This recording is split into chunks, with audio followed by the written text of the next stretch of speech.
And we're here, barely. Just barely. You cannot help yourself. Like, you just cannot help yourself. Well, hello, all. Welcome to Thursday Night Generational Change. I'm Jen. I'm Peter, and I saw Jen today, and now I'm on the other side of the state. And for people who don't know, the other side of the state is only like an hour and a half away. Well, not exactly. Not for me, it wasn't. So, I can't even imagine. So listen, talk about getting the show off to a great start. Willie, who is obviously one of our most amazing supporters, decided that he's not even going to allow us to make any announcements as far as being able to ask for capital to improve our standing. No. Make sure that you do like and Thank you, Willie. Share our conversation. But Willie, all I'm going to say is that I am on my way to work listening to your awesome podcasts. Thank you both for the great work you do. Generational Change and New Dissonance. Keep my hopes up. We appreciate you, brother. We Definitely. Keaton and Russell and all the hard work that they do too. And Progressive Lefty, not to be outdone. Nice to catch you live. I'm normally working. Well, tonight is a special night because I am on the East Coast and You're on the East. You're on the West Coast of the East Coast. I'm on the West Coast of the East Coast. But normally I'm on Central Time, and normally I don't have events to go to that I literally got out of in the nick of time in order to get here. I'm a little bummed because I wasn't able to get my special taco that I really like to get when I'm here. The taco stand's not open this evening. What a bummer. But I am in Naples, Florida, and I have a confession to make. I'm not crazy about electric cars. Now I knew this was coming. I know a lot of you guys would be. Now I am a very big supporter of hybrid cars. I like the idea of having the battery up to a point, and then if it has to kick into gas, and so be it. But in fact, as somebody who's had a true hybrid, and I had two versions of it for 6 years, I can assure you that if you drive it correctly, you pretty much need to go to the gas station once a month if that's how often you really need to go. That was what I liked about having my hybrid. But I have always been extremely reluctant because of Florida to even consider the idea of an electric car because I have been in a situation trying to evacuate this state. There's only two ways out. And when you get stuck in a gridlock and you're in an electric car, you are SOL and you're not walking to go get a battery for your car. Like you can go walk and get gas. Like it's, Well, Yalabite, thank you for the $1.99. That's why we need biofuels. EV sucks. Well, here's what I will say. I got stuck with an EV that I did not choose. I did not want this. And unfortunately, this is it's a rental as a preface. It's a you rental. Assume people know what you're talking about. Yeah. So I flew into Fort Lauderdale Airport and I got a rental from Thrifty. And I didn't sign up for anything other than supplier's choice, as they would call it. And they decided to give me an electric. Now, I will tell you guys, you know where an electric car makes a lot of sense? In cities. You know where it doesn't? In Florida. Well, for the most part, yes, I would agree. Good God, no. No, you know where actually it would? In Miami. In Miami, it does. Even in Fort Lauderdale, but for the most part, it's especially when you're in the burbs, and especially if you have real driving that you need to do. Oh no, it is an absolute nightmare. And so I was at a point when I was driving across Alligator Alley, which is the connector of Interstate 75 between Fort Lauderdale and Naples, Florida, where I actually thought I might have run out of battery. Like I thought you were all charged when you left. I wasn't. I was getting. So your charger, your Jason's charger gives you about 10 miles an hour. That's what I was getting. Because that's the outside one that I used to use for mine. The Correct. one on the inside that he has for his car is the good one. Had I known that, I would have opened the garage, because he has the good one in the garage. Oh, well, gee, thanks a lot. I didn't know. I wasn't thinking about it. I didn't realize that they weren't necessarily the Well, same. I tell you what I'm going to do. You can make it up to me. What I'm going to do is I'm going to come over earlier on Saturday before I head to the airport, and I will charge my car if that is acceptable for you. For the love of all that is holy. Yes, I could see how that's a good deal for me. Brett, thank you so much for the $2. And yes, we could never leave out the Zion Nazis. No, F them. F the Zion Nazis. As a matter of fact, at the event that I was at this evening, I'm not going to say too much about it, but what I will say is that one of the gentlemen that I met who is from South Africa, we did not talk about Mr. Musk, but what we did talk about is his successful business that he begrudgingly admitted that he is involved with the Israelis on. He doesn't want to be involved with them, but unfortunately, it's not his call. It is a business. And he said the one thing that they're good for is money. And as I would tell anybody, the biggest reason why there hasn't been a substantial visible backlash against the state of Israel is because of the money and power that they possess. That is it.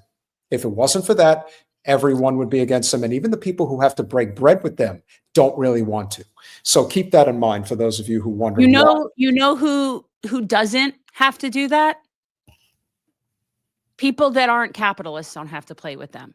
Because that whole thing that you just said to me, I think I just threw up in my mouth like 3 times. So I don't want to deal with these people, but because I am gonna share something with you that I think you will like. Vomitous, yes. There is something that I think you will like. I know you love Chicago Fire, Chicago Med. I'm a Severide girl, so I'm pretty much within the fire, and also a Chief Bowden. Like, he's something delicious. But so continue. So it turns out that a person that I met there tonight personally knows and works with Dick Wolf and thinks he's the greatest guy in the world. There's stuff that I can't share, but what I will say is that if you were wondering whether or not the person responsible for all of the Law and Orders and all of the Chicago series shows that have come out over the past several decades, I can assure you that the guy who founded the show is one of the true selfless capitalists that exists. Not many. You know what? That's up there with Jews for Jesus with me in terms of it's an oxymoron. But anyway. Oh, so you don't care? I don't subscribe to that theory anymore. Telling you, man. Yeah, I'm like off the other side. Yalabite, thank you for the $4.99. Joe Walsh, the Never Trumper, is a diehard Zionist that puts Israel first, even after he's in charge of heart of wit. You messed up whatever you were trying to say there at the end, but I understand. He had a change of heart with liberal. Wait. You're talking Joe Walsh like Rocky Mountain Way and Life's Been Good to Me? Not the musician that would get on stage with Bruce Springsteen. No, not that Joe Walsh. Who else are you talking about? So there's this douche canoe, Joe Walsh, who was a one-term congressman in the GOP. You guys were giving me a heart attack. I thought you meant like my Joe Walsh. I was like, please don't tell me that. Guys, if you have not hit that like button yet, please make sure that you do. But yes, Joe Walsh.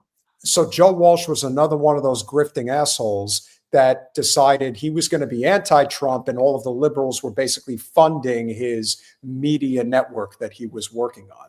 So needless to say, him, like many others, really benefited a substantial amount from the first go around with Trump. My guess is that he's not going to have anywhere near the amount of success this time around.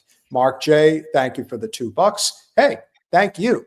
We appreciate it, and we're glad that you are here, and we appreciate that you like it. How is that connection? Put it in the chat, the connection. Is Ringo still married to Bach? He was married to Barbara Bach. Anyway, I digress.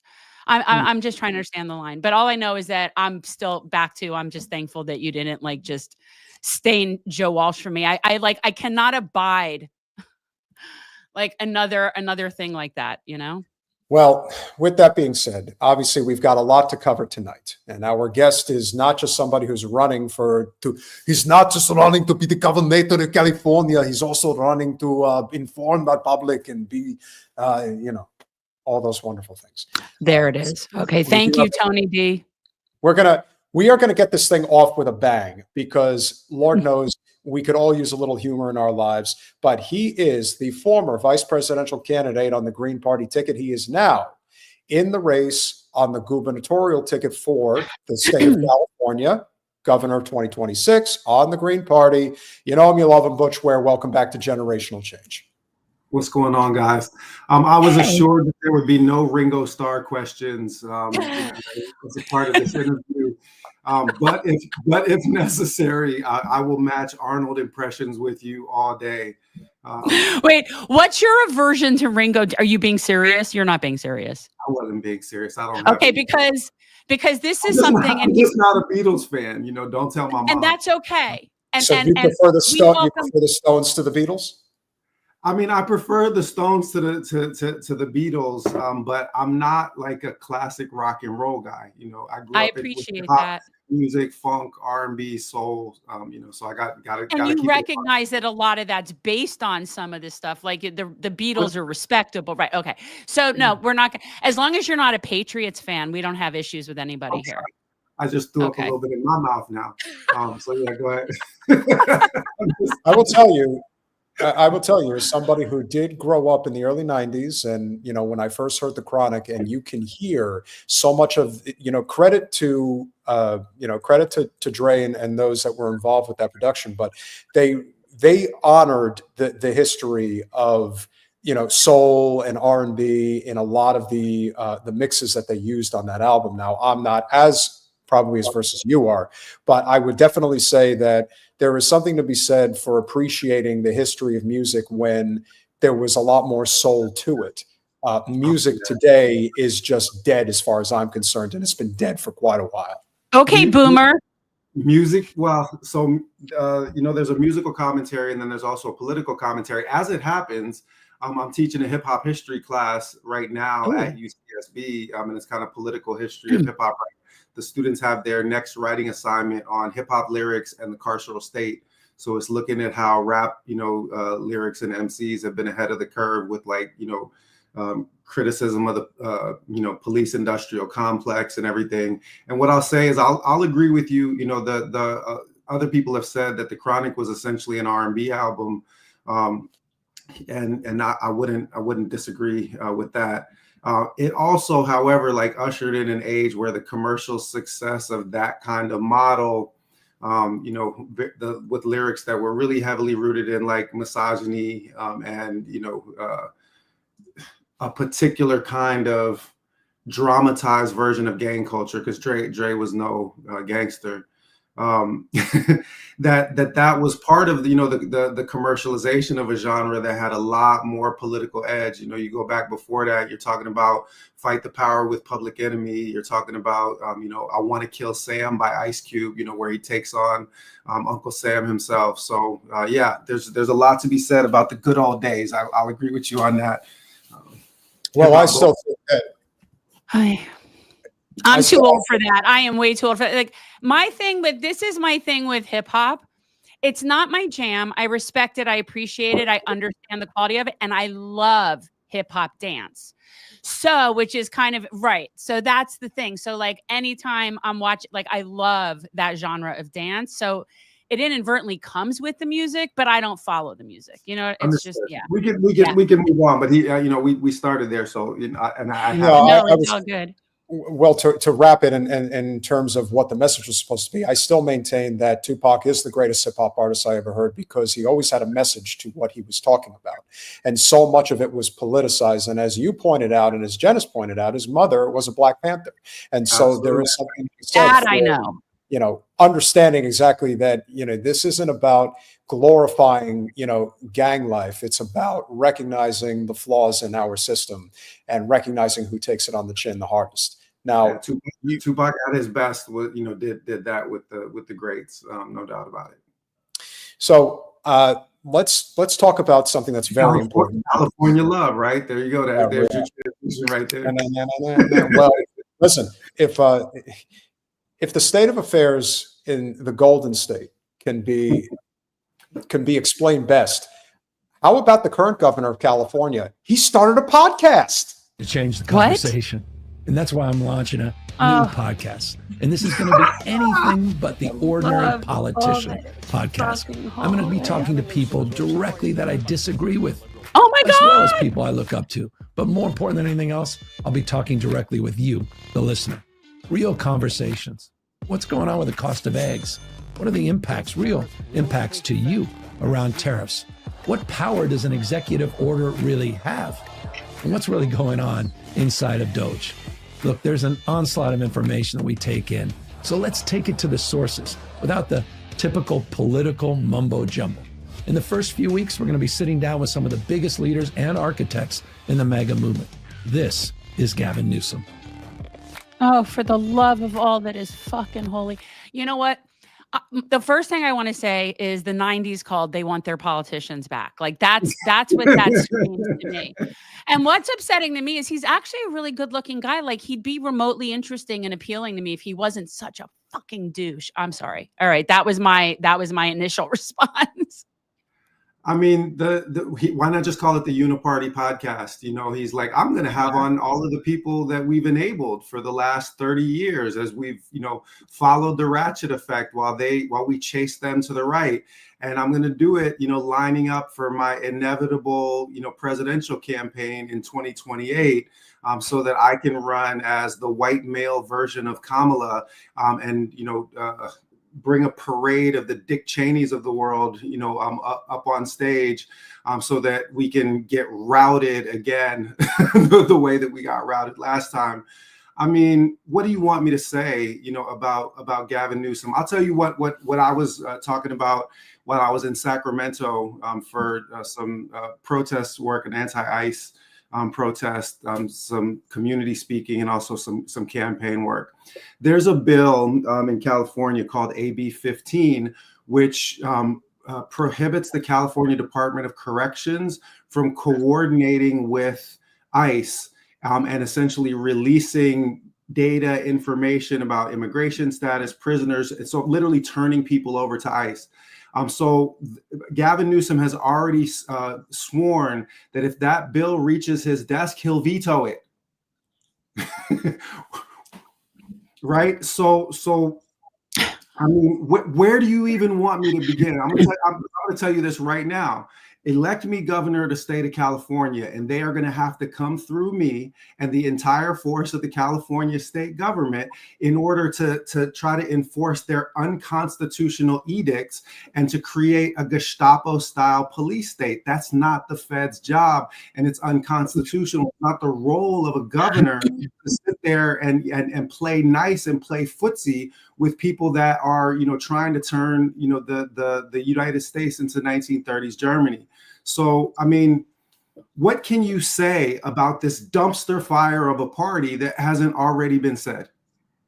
Well, what I say is I don't think he has nice hair. I mean, I'll give him that. No, you know? and that's what I'm saying. It's a waste of good hair. But like I've said it before, I do not think that we will see another Democratic president in this country.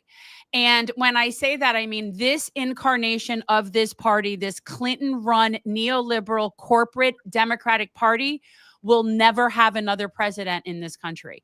And I actually don't think we'll win any big seats other than maybe in a couple of like smaller blue places, you know, like, you know, whatever, but they're national, they're done. They will not ever win another. That's just my opinion.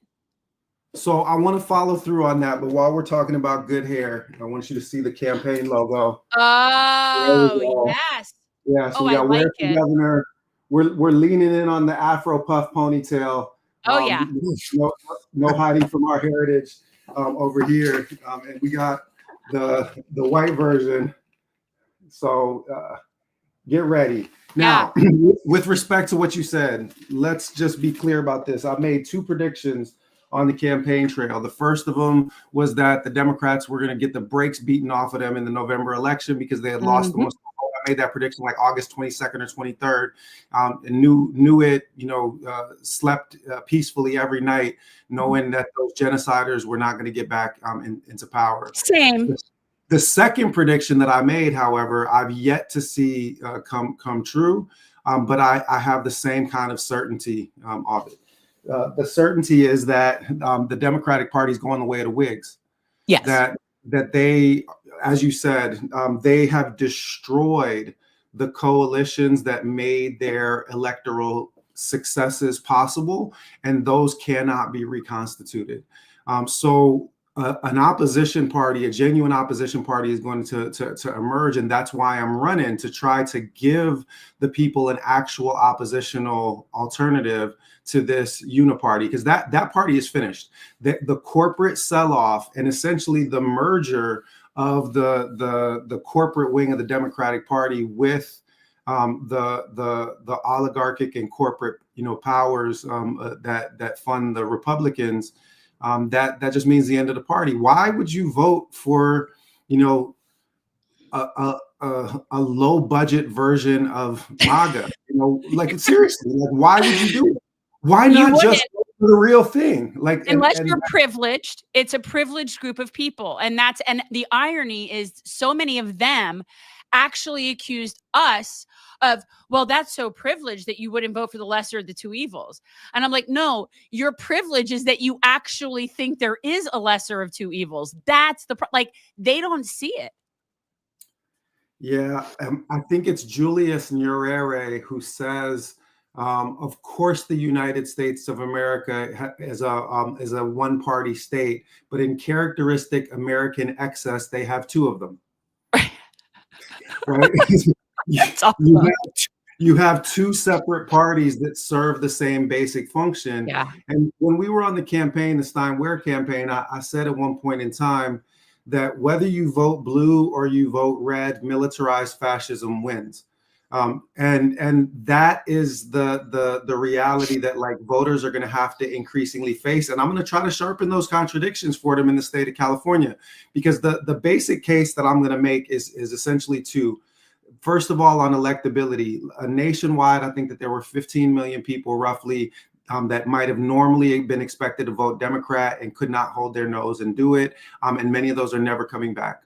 There's probably another 15 million, another 15 million that probably did hold their nose and vote for Trump because they don't see a difference between blue criminals and red criminals, and thought that they were voting for lower taxes because that's what the Republican brand really is. The following of red MAGA is no less white, more white supremacist in its orientation than blue MAGA is. So that's just like a set of talking points. I really don't think that the base, the MAGA, the average MAGA voter is your dyed-in-the-wool white supremacist KKK person. No, Trump is a full-out racist. Don't get me wrong. And the real full-out racists respond because of that. But the people that have, abandoned the Democratic Party, especially, white, quote unquote, white working class voters, have just perceived that the Democratic Party was an empty corporate, shell to begin with, that sold everything that wasn't bolted down, off to the highest bidder from the time of Clinton. So what we need is an actual People's Party to emerge. And that brings me to the last point. There were 90 million people that didn't vote at all, right? That really don't have a reason to vote. So the idea is to try to give folks a reason to vote. And the idea for the progressive movement, for the hard left movement, is that we're running a test case out here in California.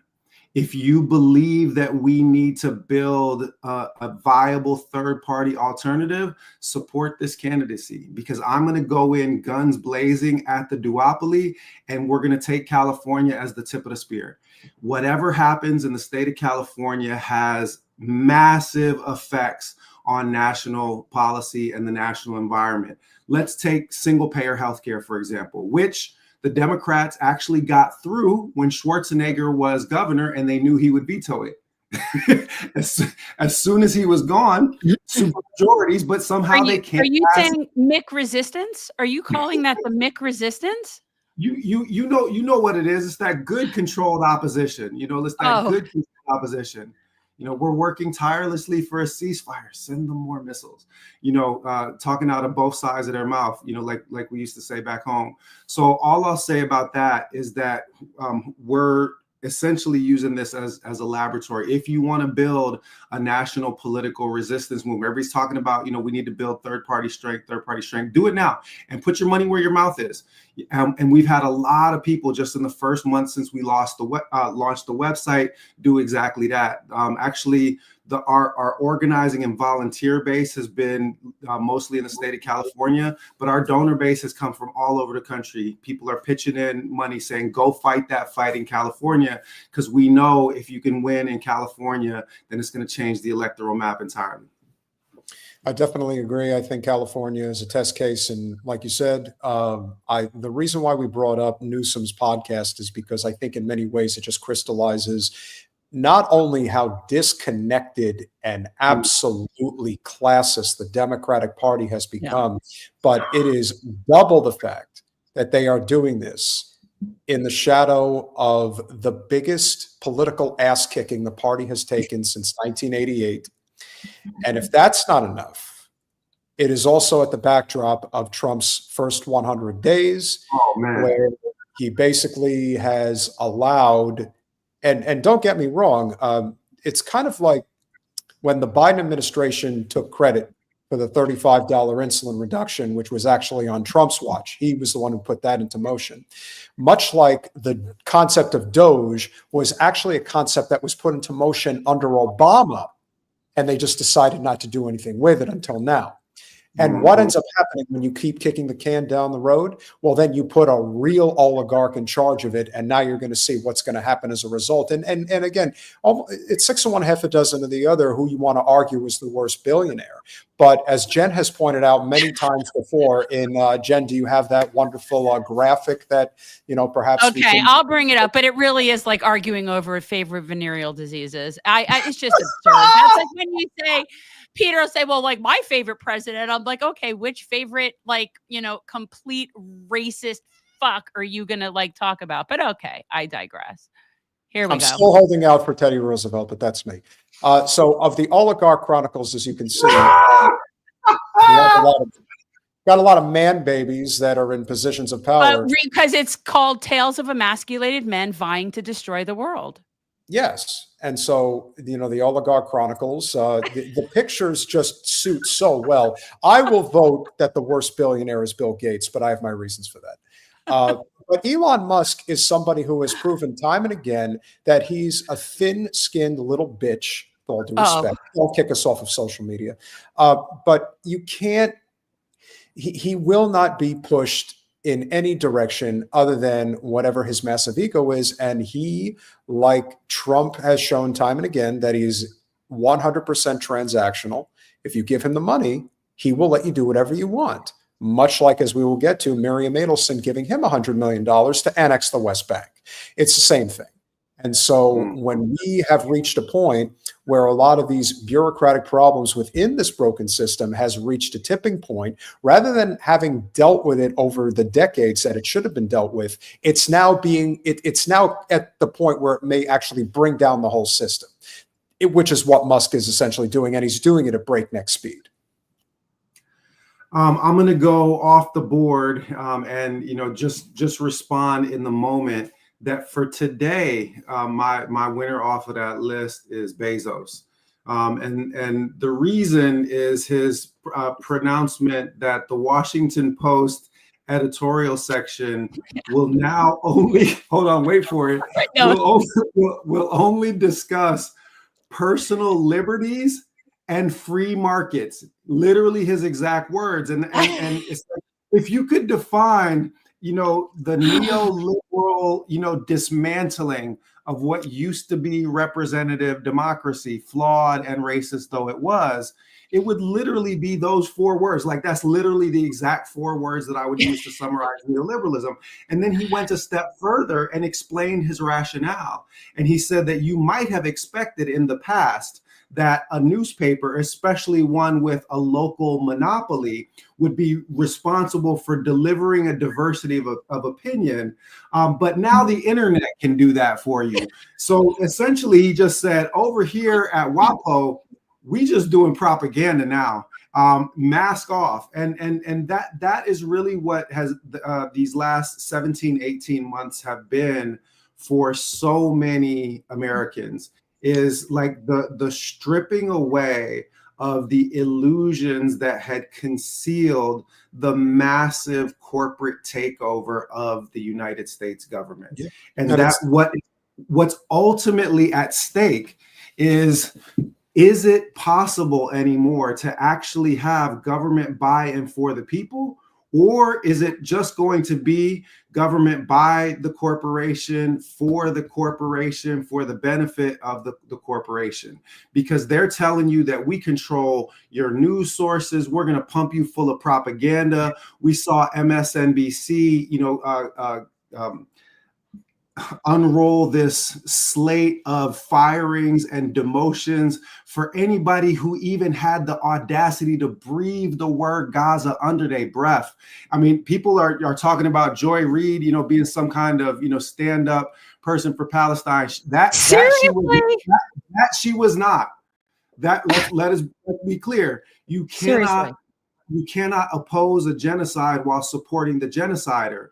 But the point is that anybody that even muttered Gaza under their breath at MSNBC or MSDNC, as we like to call it, has now been excised from that media network. So what we have is a fully controlled corporate takeover of the government, of the media, of all of our organs of local government. To go back to that single payer healthcare in the state of California. All of the insiders said that the last time it came up, if I'm not mistaken, it was 2022, they had the votes. And then the insurance industry laid $1 million down on the Democratic Party. And just like that, So understand that like what we are actually fighting for here is what used to pass for representative democracy. And you got to take a stand right now while you still have the vestiges of electoral institutions intact to actually vote for a people powered movement. Last thing I'll say, because this is just hitting my head as I spit this out, and don't fall for the Bernie Sanders okie doke. Oh, like no. He listen, 2016, God bless him. We were all for it. You know what I'm saying? Like really. But let's just be clear at this point, he is serving this critical function of sheepdogging. Anybody, that tries to wander off, Bernie's going to run around the outside and say, no, and try to, pretend like, the Democratic Party is capable of progressive populism or even just being, responsive to its constituents when, in the end, Bernie is going to be a vote blue no matter who guy. He's going to be standing there right up to and through genocide if it means standing with the party. So we have to create an alternative for ourselves. I agree. My only concern, and this is just my putting this out there, is that the Green Party has not always gets the best rap. Like there's definitely people of issues. So while a lot of people support the concept of third party, there are definitely people that are not psyched on the Green Party. I am not one of those people because it doesn't really matter what I think. I live in Florida. But so like that is a concern. And to me, I think that you in particular are an excellent opportunity to change the narrative of the Green Party. Just the fact that your name is Butch kind of right there changes the narrative of the Green Party. I'm sorry. But like it is the naming, the branding. It's always been very, hippie, tree hugger, pretty feckless, and that is something that I think is a branding problem. I think it's no. Go ahead, Butch. No, please. I said a lot. I'm gonna let y'all get in. No, I think you're right, and I think that we have pointed this out to you on the previous visits you've made to our channel, that it has a horrific branding problem. But I think that you have the opportunity to redefine it in a lot of ways, because you're not a person that comes off like a hippity dippity tree hugger. You're a fighter. You have excellent oratory skills, and you have the way of inspiring people, which I think is also the key ingredient here. And you also have a way of speaking with people. And we actually brought this up on the podcast last week, and I mentioned to Jen, because we obviously have our opinions about Dr. Stein, and not that we think she's a bad person or anything. Not at all. We can remember when you guys were on the Breakfast Club and how Angela Rye had a lot of smoke for Jill, but she wouldn't dare attempt to even give you the smoke. And I was like, yeah, that's definitely her playing a very careful role with the Black community. I call it cowardly. Yeah. I call that cowardly. But you do you. Well, she's not dumb, because she knew that if she attempted to come after you, you would have put her in her place. And that's not something that she could have afforded, and she wouldn't have been able to push back with a justifiable argument. I think right now, and we'll get to the message that Bezos actually put out there, but do want to hear your thoughts, that you can't look at what Newsom's doing. You can't look at what Harris is doing. You can't look at what the Democratic establishment is doing. The fact that Wasserman Schultz is still being wheeled out there. The fact that Jeffries doesn't know what the hell to say when he goes in front of the camera. Knows what he wants to say. And then, of course, you have Schumer, who's maybe the biggest joke of them all. And so when you look at where the party is right now, it's almost like you have to channel Trump from 2016 and say, what do you have to lose at this point? Give us a chance. You're going to continue going with these guys? I think it's time to give Butch and the Greens a shot at this and see what we're capable of doing. Excellent setup. So the definition of insanity is repeating the same actions and expecting a different outcome, correct? Yes. So the one thing that we know for sure is that the Dems cannot and will not protect us from the emergence of a genuinely fascist Nazi-style state. They won't, and they can't. How do we know this? We know this because Hillary's Pied Piper strategy, don't forget, handpicked Trump as her opponent to run against.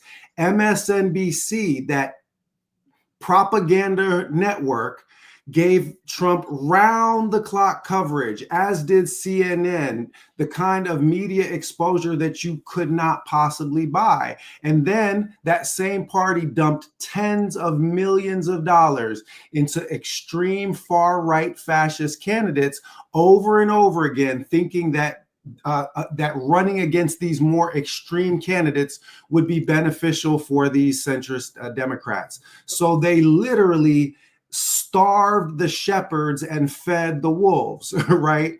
That was literally what they did. So we know that they can't protect us. Now, we also know that 70% of American independents, 53% of registered Democrats, 48% of registered Republicans say that these two parties are so bad at their job that we need a functioning third party. So we all know that this move needs to be made, which takes us back to Jen's point. And I'll speed over the complimentary, things about my, oratory approach and communication, because it's really, to me, fundamentally about the issues. And all I want to do is do justice to what is in the culture in response to the place where we are. So with respect to the Green Party has not just the branding problem, the Green Party has a winning problem.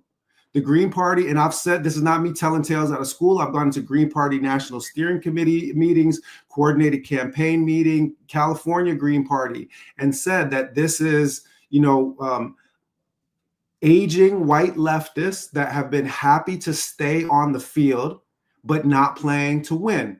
And I'm sorry, if I'm in this fight, I am playing to win. And the reason why we're playing to win is because these lunatics will end human civilization if we let them. They will do it either through nuclear escalation or through environmental collapse, because they refuse to rein in these corporations that pollute us and burn us. How do you want it? Do you want to die, in the next storm? Do you want to die of starvation because, we top a 2 degrees Celsius temperature raise? So we have to be deadly serious about fighting back. And that's the reason why I did not want to let the foot off of the gas. I went straight into a gubernatorial campaign so that we could build. And I'm going to tell you how it's going. We've had almost 500 volunteers sign up in the first month that we've had the campaign up and running.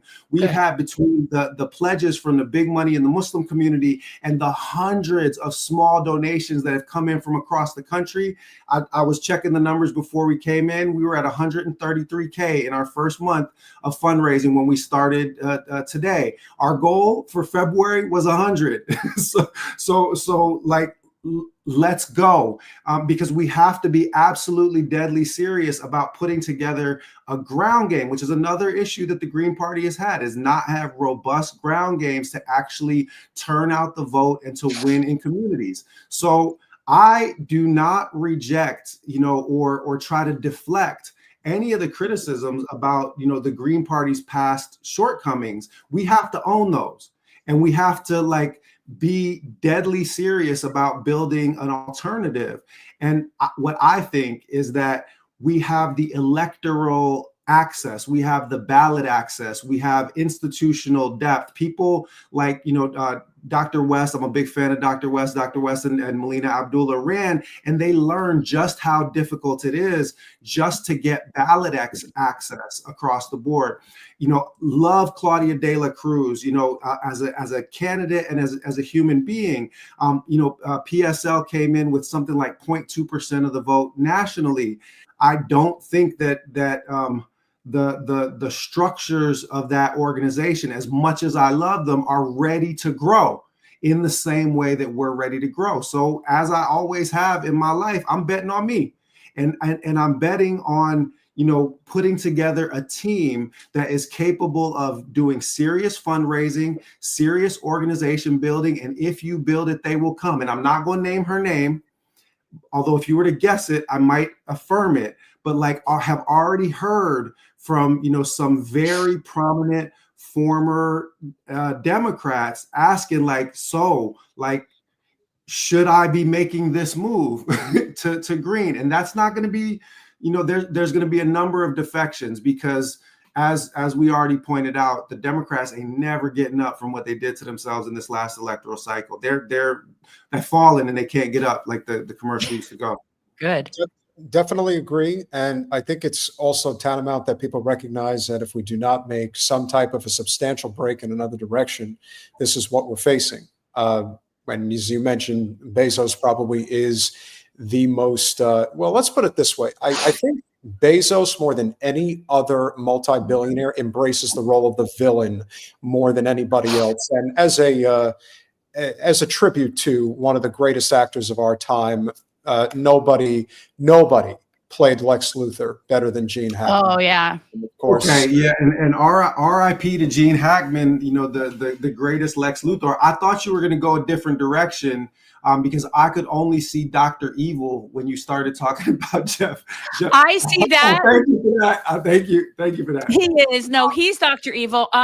The thing is that about this, and we're still looking at this post about the WAPO, but did anybody actually think that when he bought the Washington Post, that wasn't going to affect their bias? Did anybody actually think that when Capital purchased the Fourth Estate as a profit industry, that maybe it would stop being a watchdog and start being a lapdog? Did anybody think of that? But that's why we've always been saying that this is a class war. And for people who do not weaponize race, they understand that that is exactly what it is. And no one would benefit more from a class war working for the working people than the Black community. And people like Butch understand that, but people have weaponized it for years. So their attitude was, well, Jeff Bezos is on our side, so it's not a big deal. He's fighting the good fight, because there are liberals who truly believe that their side is better. That, well, okay, maybe we do this, maybe we do that, but do you really want the Republicans? That's how they think. And so this sort of mea culpa, if you will, that Mr. Bezos put out there today goes like this. We are going to be writing every day in support and defense of two pillars, personal liberties and free markets. Boy, he ain't hiding. We'll cover other topics too, of course, but viewpoints opposing those pillars will be left to be published by others, i.e. not the WAPO. There was a time when a newspaper, especially one that was a local monopoly, you are the type of person who made it a monopoly, might have been seen as a service to bring the reader's doorstep every morning a broad-based opinion section that sought to cover all views. Today, the internet does that job. I am of America and for America, and proud to be so. Country did not get here by being typical, and a big part of America's success has been freedom in the economic realm and everywhere else. Keep in mind, this is a guy who's worth over $100 billion talking like, excuse me. This is a very, very small man. He is a very small man. And I just can't think of anybody smaller. Freedom is ethical. It minimizes coercion and practical. It drives creativity and invention and prosperity. I offered David Shipley, whom I greatly admire, the opportunity to lead this new chapter. I suggested to him that if the answer wasn't hell yes, that it had to be no. And after careful consideration, David decided to step away. This is a significant shift. It won't be easy and it will require 100% commitment. I respect his decision and will be searching for a new opinion editor to own this new direction. I'm confident that free markets and personal liberties are right for America. Man, and Ayn Rand must be having one hell of a wet dream. I also believe these viewpoints are underserved in the current market of ideas and news opinion. I'm excited for us together to fill that void. And Jeff. That's what we were all thinking we needed. Thank you. Thank you for that. No, but as if WAPO wasn't terrible enough to begin with, as if it wasn't the worst corporate oligarchic newspaper. I mean, yeah, you want to argue the New York Times, fine. New York Times, also say 6 of one, half dozen of the other. As same difference. But it's as bad as it gets. You guys have heard, my story, my introduction to my personal faith tradition of Islam and also to Black radical politics was the autobiography of Malcolm X. Whenever I'm trying to figure something out, especially in in American context, I go back to Malcolm. So what would Malcolm say? If you're not careful, the newspapers will have you hating the people who are being oppressed and loving the people who are doing the oppressing. So you have a what would Malcolm say? I have a what would Dolly do on the back of my truck. Because I do think that, like, what would Dolly do? Okay, I'm sorry.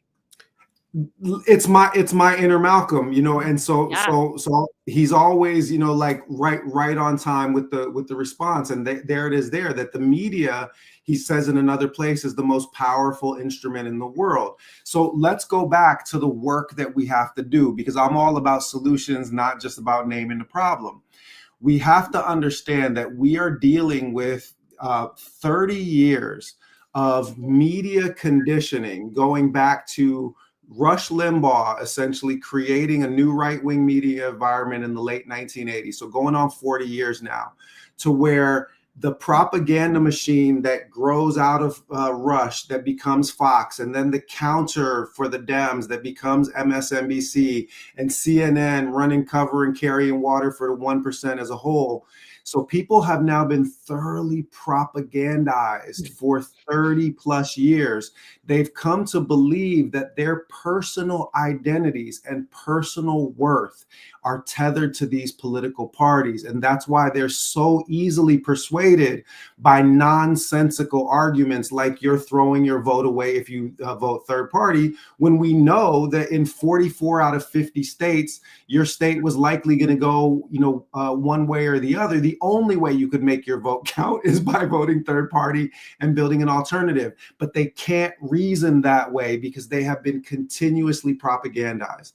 So my aim with the messaging of the campaign, and I'll be blunt about this has taken some moral discipline on my part, is to stop hammering at libs and go at the Democratic leadership. Because the truth of the matter is that, like, you are deprogramming cult members at this point. Oh, yeah. That is the way that they have been indoctrinated to tie their own personal sense of worth to the way that these parties move. And they are completely convinced on both sides, blue MAGA and red MAGA, that a war between factions within, let me take that back, that a battle between factions inside the 1% is actually the war between good and evil. And that's what allows them to instrumentalize these arguments, you know, the but Trump, but the gays, right? All of the culture war nonsense that distracts people from the fact that you are having every last cent ripped out of your pocket and every last civil liberty taken away. Yeah. Yeah. No, it's a great point. And I would say of all the deprogramming that needs to happen right now, you know, Jen obviously has fought substantially hard to try to deprogram as many Zionists as possible, having come from that background.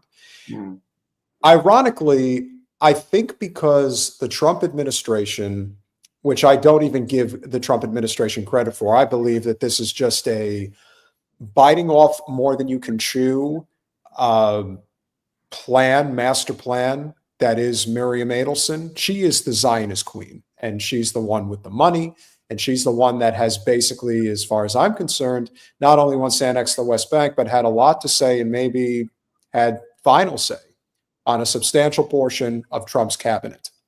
That includes Pete Hegseth, that includes Kash Patel, that even includes Bobby Kennedy. Marco Rubio. These are all servants to the state of Israel, full stop. And so this is what has been put together. Dan Bongino may be the worst of them all, but we'll see what this wonderful conglomerate of Trump appointees had to say about their support for the state of Israel.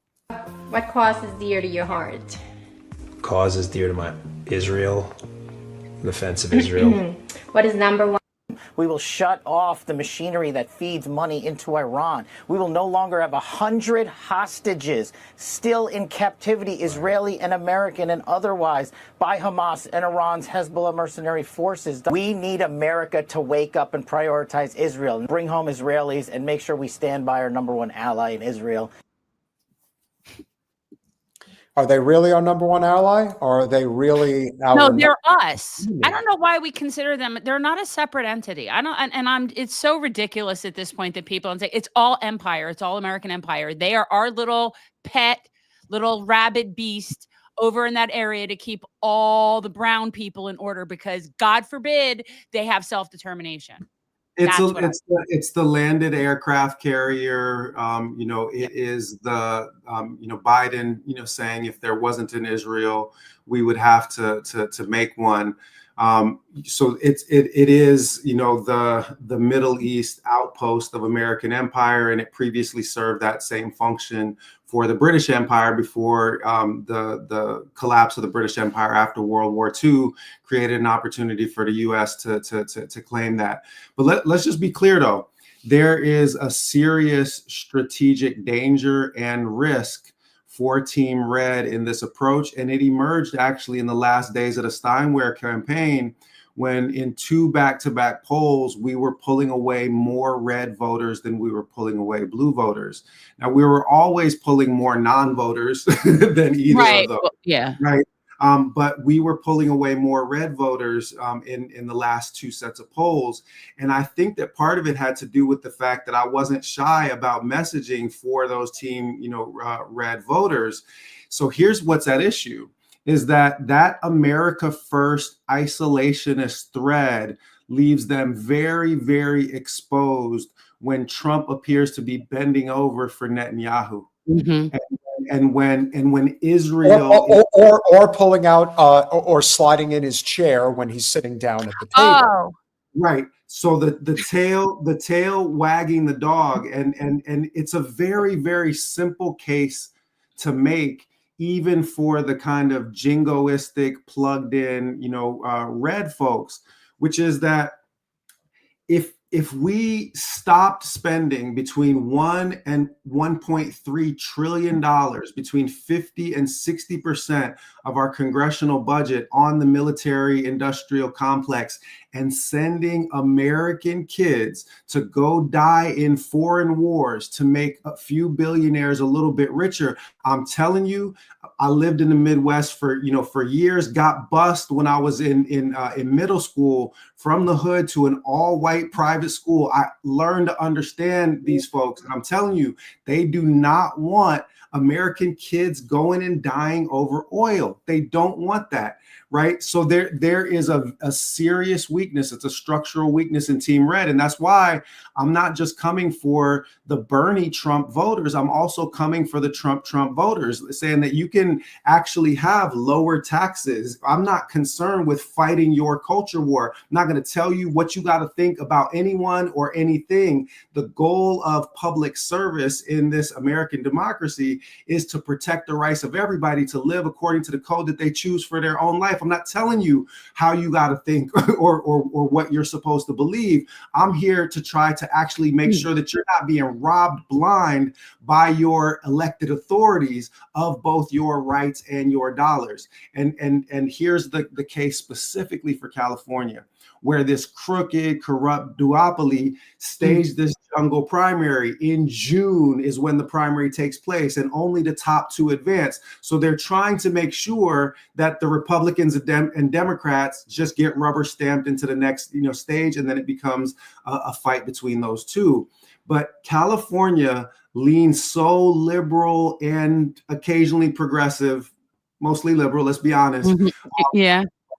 But it leans so far that direction that you actually have as many registered independents as you have registered Republicans in the state of California, which means that if we get into that top two in the June 2026 primary, and especially if they run Kamala for governor, you put me up against Kamala in that general election, and we're going to beat the brakes off of that fraud.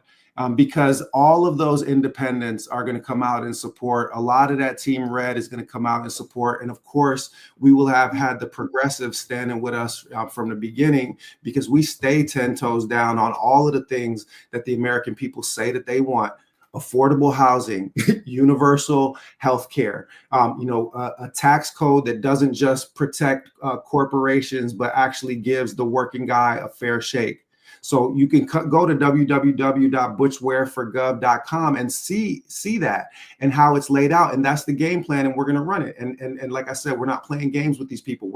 The proof of the actual expression is not the proof is in the pudding. The actual English expression is the proof of the pudding is in the eating. Right? You will find out. I prefer that. Yeah. Right, because we need to see this thing happen. And I personally believe that we will not see the response that we're looking for until we see somebody run out and set an example to do it. So I'm going to try to do that. We've put together a great team. We've got volunteers all throughout the country. We've got a small core staff that's also working around the clock. So we're going to fight, because what else are we supposed to do? Lay down? What are we supposed to do? Go running back to the Democrats and ask them to love us and protect us? Child, please. So we actually have to be serious about fighting. Yeah. I agree. No, I just wanted to say one of the things that you were talking about before that's really important is a lot of the MAGA people that supported Trump are very anti-war, and they're very anti our money doing that. Now, their reasoning is different than my reasoning, right? But at the end of the day, they're America first. So they don't like the idea of anything being a priority over them getting theirs. And that is definitely something that you have. I mean, it's like, I don't care what their reasons are. If we're on the same team against something, then we're on the same team against something. Yeah. And I also think that you're in a situation where if you just kind of look at Bernie's blueprint in California back in 2016, how well he did in Humboldt County, how well he did in the Central Valley, and even how well he did end up doing in LA. There are a lot of places in the state that the Democrats just completely neglect, and people are looking for leadership. The state's not going to turn red, but maybe there is this opening that is desperately needed right now. And if the rumblings continue that Kamala is ultimately going to get in the race. Oh, I can't. That'll be glorious. That'll be glorious. Somebody was suggesting that, yeah, but if she gets in the race, she'll be kneecapping the lieutenant governor who has every intention of running. I'm like, oh, really? You mean to tell me that a political opportunist is going to kneecap somebody who they thought was the friend? In the Democratic I just don't see her Party, debating you. I just don't see her ever debating you. I don't see her ever. Her people would never allow that. I mean, all I can, I'm literally thinking of Kendrick right now. Like, say Drake. Like that will be my say Kamala moment, because like they will be picking the pieces of Kamala Harris up off of that debate stage. Like I don't know what kind of excuse they will use to get her out of that interaction, but let's just be clear. Like that woman, as was famously said, about the first George Bush presidency, cannot think or speak in complete sentences. No. She cannot make cogent arguments about anything. And this is again, a profoundly, deeply, and thoroughly mediocre candidate in every way. How did she get to be? This is a question, is something like, so I was a litigator when I was last practicing law. And I've seen great litigators. I've seen so-so litigators. Like I've seen, like it's a range, right? She was the head litigator in the state of California. And I cannot fathom how she got there when she cannot formulate complete thoughts. Like, I find it fascinating. Well, I mean, but that's the nature of the party machinery. And it's I've said this before, but I'll say it again.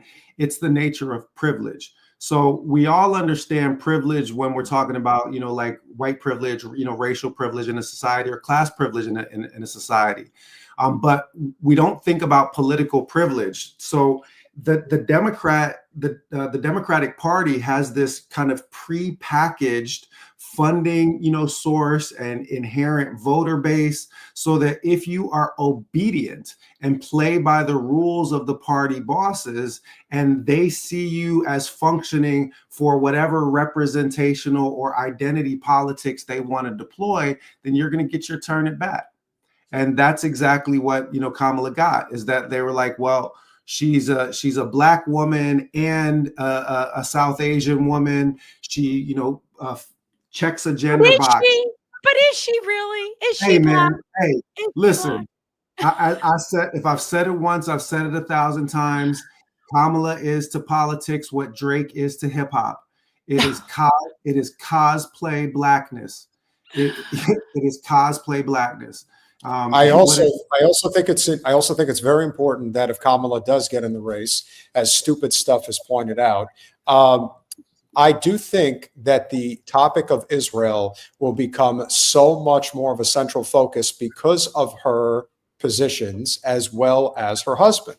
And I think that will only seek to benefit you, because I do think, as Jen has stated many times already, is that Israel is like, it can compare it to like a super giant star. Like it's gonna get bigger and bigger and bigger, and then eventually it's just gonna fade. And it's going. They're never, listen, and I don't know how many different ways I need to say this. Nobody that was associated with funding and fueling that genocide will ever be able to wash the stain away, least of all the people that were in the Oval Office directing the affair. So nobody is more directly exposed than Kamala. And as the Zionist entity, I refuse to call it Israel, because Israel is a name of honor in the Quran. As the Zionist entity continues to implode, the worst thing that they could do is run Kamala, because people don't understand, like, Alameda County as a county divested from any investment in Israel. We've got multiple municipalities in the state of California, cities that have divested from the Zionist entity.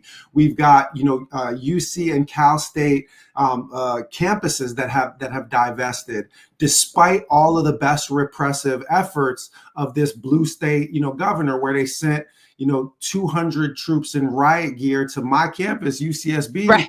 To move 30 kids unarmed from an encampment. Despite all of those efforts at repression, The people of California actually do not want their tax dollars going to incinerate kids in other countries. And nobody pays more in taxes that go directly to Israel than the state of California does. The estimate, depending on who's doing the calculating, was that last year, depending on which account you take, it's either 210 million or 610 million. So the point is but either way, no state pays in more to the genocide machine than we do here in the Republic of California.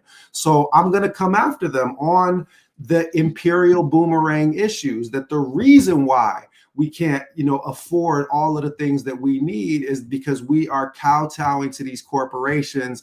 They not paying their fair share. They pollute our environment. And then when the state catches on fire, they throw the rock and hide the hand. They're not to be found and paying for anything. And that all we have to do is, as a people, just make them pay their fair share and just get them to not spend our money on things that we did not sign up for. None of us signed up for this. Who told y'all to go do this with our money?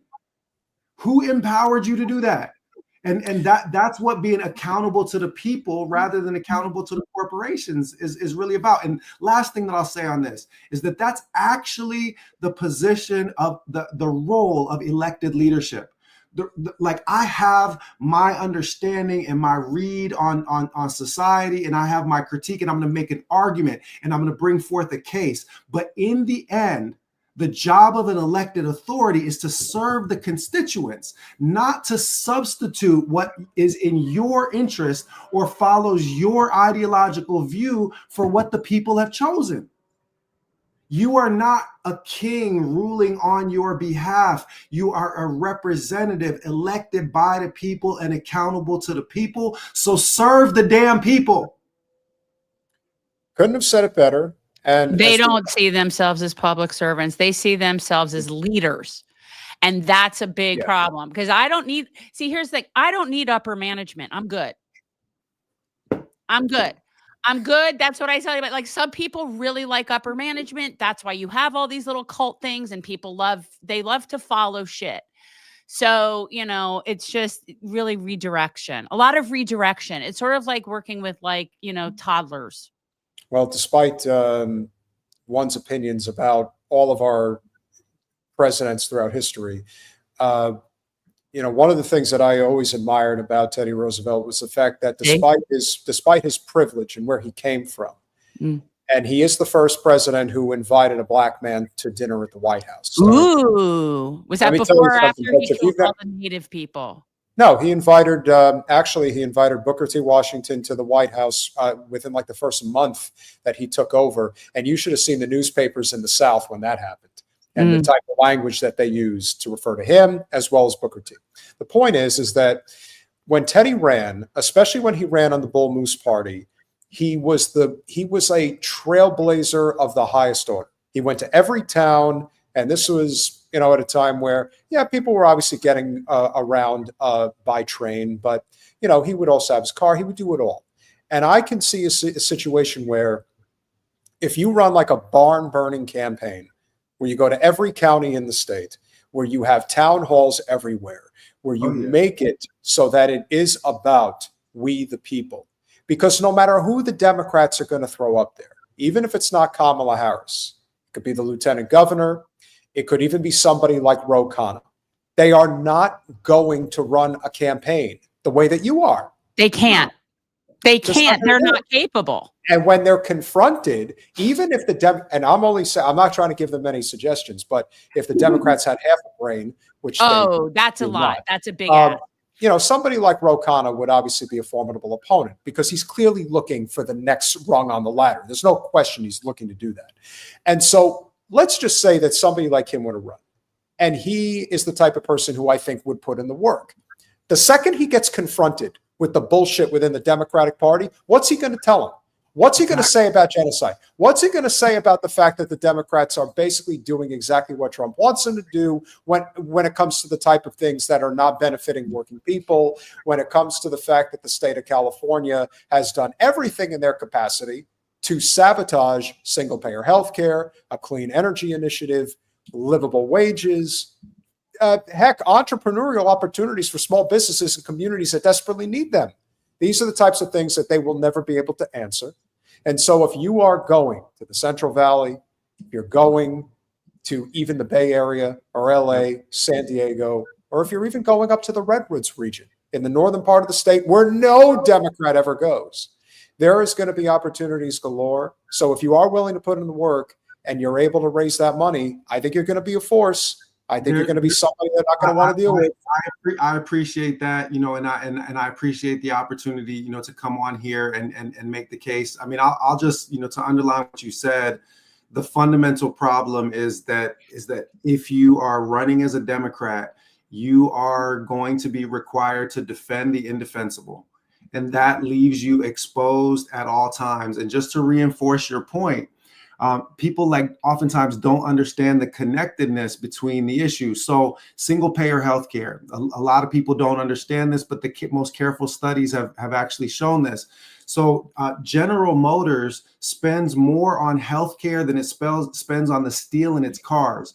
If the state of California were to have universal healthcare, there would be a massive economic benefit for all California businesses, but especially for small and medium-sized businesses, because who is capable of absorbing those massive healthcare costs? It's sure not me with my small business where we have 3 people working in my small business. We can't afford to pay healthcare, and therefore we can't compete for employees. Imagine the competitive environment you create in the state of California for small businesses small and large alike. There's all kinds of economic benefits that are being masked by this corrupt insurance system, which takes 30 cents on every healthcare dollar that's spent. If you actually start to break down what you can do to create an environment that's going to benefit the working person, and you go town to town, village to village, hamlet to hamlet, and make that case face to face, the people of California are not fools. They have been fooled by a Democratic Party that pretends to be about ordinary people. But if you get there and make the case in a rational fashion and you come with facts and evidence and clarity, they are going to be sitting there tripping over their own tongues trying to defend all of the indefensible things that they have done with the people's money and the people's time and the people's trust over these last decades. You are going to be a very formidable candidate. Obviously, this is going to be 16 months of hell. But if you're willing to walk through hellfire and brimstone, and now, I want to get biblical here. If you are if you are to walk through the valley of the shadow of death, you shall fear no evil. You will. And if the power of your faith and compassion and your drive will bring you, whether it brings you victory or not is kind of irrelevant. What if it does do is it creates the spark that creates the change that this country is desperately seeking right now. Thank you for doing what you're doing. Because even if I'm not a Green Party member, and I'm not, I would support you. I would donate to you, and I would encourage people to have you on your podcast, continue this conversation. We hope that you will communicate with our friend Steve Grumbine to discuss modern monetary theory. Economic power, especially in places like Watts, in Compton, in Oakland. These communities need to know this shit because they're left in the dark on purpose. There's a reason why. LA is one of the most racially divided cities, maybe ever. And it's on purpose, and it's substantially Democratic across the board. And so I believe that you are, as long as you're able to get out there, as long as you're able to raise money, as long as you're able to create momentum, you are going to be a force. No doubt in my mind. And we will definitely, Jen, I don't think I have to say this, but I'll say it anyway. You will definitely be welcome back again in the near future to continue getting your message out there to as many people as we could help you get into. Appreciate you guys. Thank you. I appreciate you. The links are in the description, guys. Make sure you get over to Butch Ware's website. Make sure to sign up to volunteer if you can, chip in if you can, and spread the word on social media. Let's make a real change in 25 and beyond. Thanks, Butch. Yeah, take care. Appreciate you. Appreciate you. Bye. One of our favorites and one of the best. I have no idea why was progressive lefty saying he was a capitalist? I don't think he's a capitalist. I don't think that at all. No. I don't know Butch why you Ware? would think. No. Yeah, I don't think that at Socialist. all. I don't know why. Socialist. 100%. And yes, Peter, we agree. For those of you who are here, and we really do appreciate you supporting our channel, and we have been in rare, well, I wouldn't even say rare form, but we've been in top form tonight. Make sure you get over to patreon.com/generational change for as little as $5 a month. You can become a supporter of our small but mighty Did you channel. run our peoples? I am running our peoples now for the first time. But we also want to acknowledge those that have stepped up. And we have seen that since we've started this conversation, that a whole bunch of you guys have really stepped up. And we really want to acknowledge that. The progressive lefty, thank you for the $5. It's wishful thinking that the Dems are done. The elite love the one-party system and won't give it up easily. Well, they're not done today, but they've put enough things in motion where they are inevitably going to be done because they're not going to change. And if Gavin Newsom starting a podcast while he's the governor of California is any indication to how disconnected they really are, that says it all.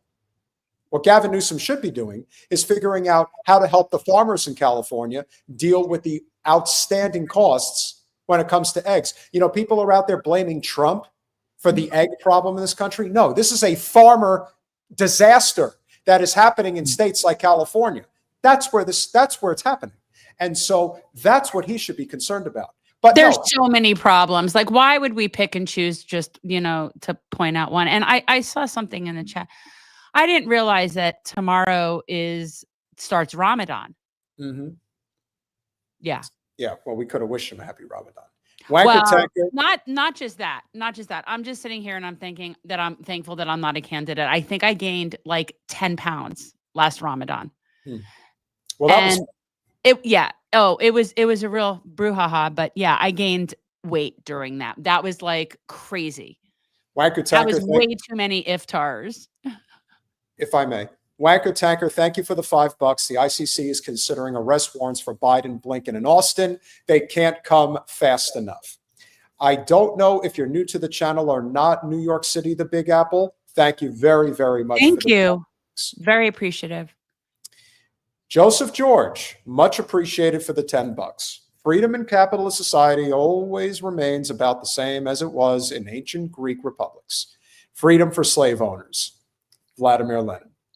Sounds about right. Yalabite, thank you for the $4.99. Bezos is Lex Luthor. Musk is Brainiac. Zuckerberg is Riddler Gates.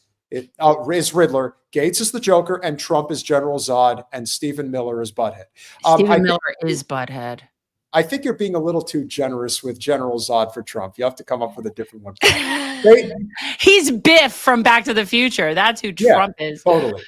General Zod. You got to come up with a better General Zod. Bezos is absolutely Lex Luthor. I don't know about Musk. I don't think I know who Brainiac is. Gates is not the Joker. I would say, who would be the Joker? There is no Joker. Yeah, the Joker is actually on the side of... Jack Nicholson's the Joker. Yeah, well, Keith Ledger's the Joker. They both are. They're both great ones. Yeah, the ones that I agree with here, Stephen Miller is definitely Butthead. Oh, God. He's horrible. He to me is one of the sickest. Like, there's something very wrong with him. But that's the good thing about contributing to our podcast. We will read your statement, even if we don't agree with it. So there you go. Yalabite coming in hot again with the $10. We need a true centrist populist party. America first, anti-Zionist MAGA. Populist Bernie left, minus the racism and wokeness. Time to break the duopoly. Hashtag unite the populists. Yeah. I can get on with that. I mean, even if this is when I say, like, when I think that the Democrats won't win another seat in this incarnation, if there was, let's say, a party that arose out of some ashes that was called like the Democratic Labor Party or whatever, and it was a different incarnation of the Democratic Party, then that might be different. This particular incarnation is painfully dying. The progressive lefty with the $2. This guy is a capitalist, so not much different. Well, here's what I'm saying. Hold on. There is a difference between supporting a free market system and supporting capitalism. If we had a hybrid system, or we even had socialism, there is still the free market. That still exists. Free market is not capitalism. Those are separate things. Also, so if we actually had an actual free market, there wouldn't be oligarchs. That's capitalism, because capitalism is really crony capitalism and it's corporatism. And that is the incarnation that we have right now. That is what exists right now. Whether you think it could work in some other way, it doesn't. This is what we have right now. And nothing about it is free market.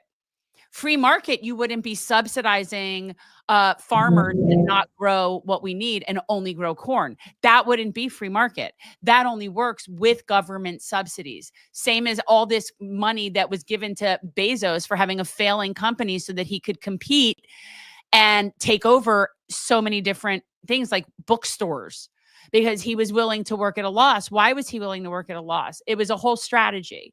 And that's based on corporate welfare. And that's our concept of capitalism. And that's the problem. But nothing about it is fair trade. Oh, Reese! Nothing about it is free market. That's my point. I digress. Look at Reese. Reese's Would really you laugh your ass off if I got up and walked and brought in was holding my Reese?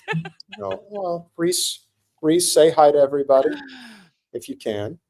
I can't, the thing with dachshunds is they're just kind of too smart for their own good. And I think that they're very in their head. They're very in their head. I like my dogs. I like having kind of dumb dogs. Progressive Lefty, thank you so much for becoming a YouTube member. We had lost our streak for a little while, but we're very happy to see you guys back. So that means a lot. We really appreciate it. Exactly. We have socialism for the rich. That's the point. It's not free market. Oh my God. That dog. Lulu has that same harness, the purple harness. Oh my God. Are we keeping you awake, Reese? Reese. Reese's the sweetest little girl. She is very smart. And she's my angel. I don't get to see her. Oh, see? Oh my good. Oh. So cute. Kisses. She's not particularly friendly to others. She's hesitant. No. I mean, she has to feel comfortable with them. Yeah. That's again. They're two in here. But of course, she gets the name Reese because she does look like a Reese's peanut butter cup, right? Am I right? That's what we call you. She's so cute. She's adorable. Yeah, she's really cute. I'm going to let you go back rest. Bye, everybody. Oh my God. It's a rough life that dog has, being carried around. How many more? Do you still have a few super chats, or what? What's your story? What do we have to talk about? We must have something important to talk about. We do. Yeah, don't get me started on Enoch. I actually had Jason come in here and make sure everything that he pulled up, everything from around the desk and cleared, make sure that it wasn't here, and lifted everything off the floor. And I've been sitting with my legs crossed and my shoes on the chair next to me just in case. But thank you for thinking of me, Chris.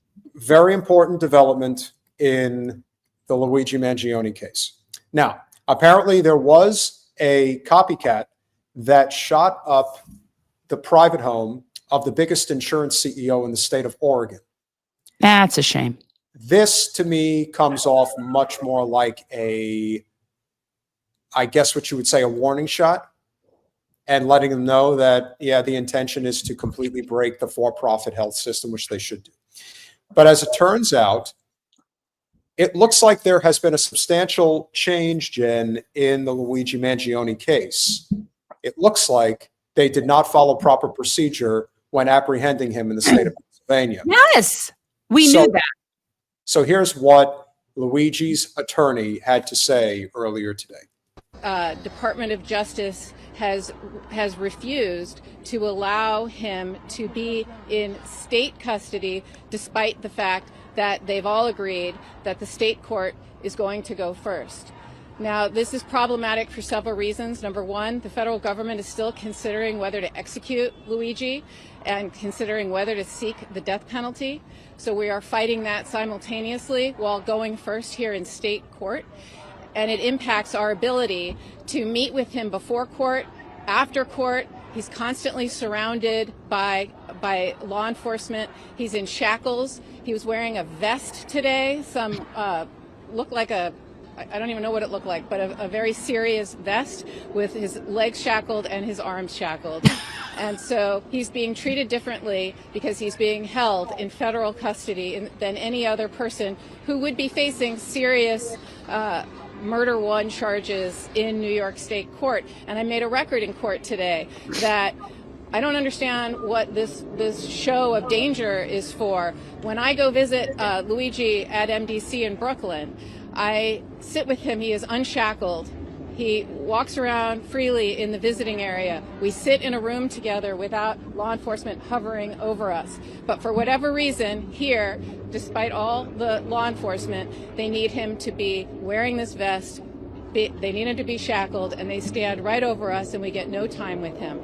So he is being treated differently because of this unusual and, frankly, just the fact that he's being prosecuted by 3 jurisdictions for one event. It all is about one thing, one single event. So we object to that. Because you have a client that may or may not have assassinated a true master of the universe within our capitalist system. And if you do that and you shake the foundation at its core, they're going to fight back. And they will break the law if they have to, which evidently they did, because do not forget, there was a nationwide manhunt for this guy for a week. I don't know a single person who was concerned for their safety.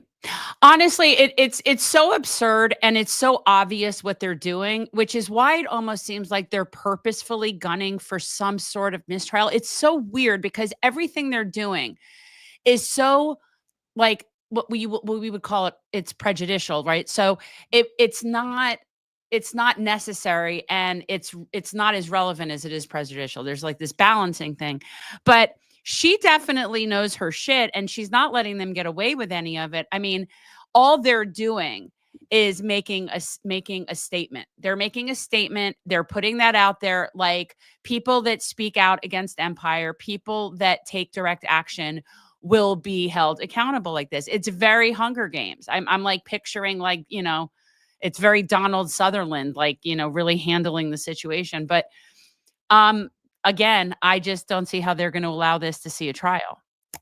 I agree. I don't think that they will allow it to see a trial. I don't see how that'll work. They will not get a conviction. They will not get what you're basically suggesting is that they may be looking for a way out because they just don't want the exposure. I don't know what they want. Like, I don't think they know what to do with this. This is something that has not really been, they don't know what to do with this, because if he dies, if they martyr him, forget it. That'll go in a whole horrible other direction.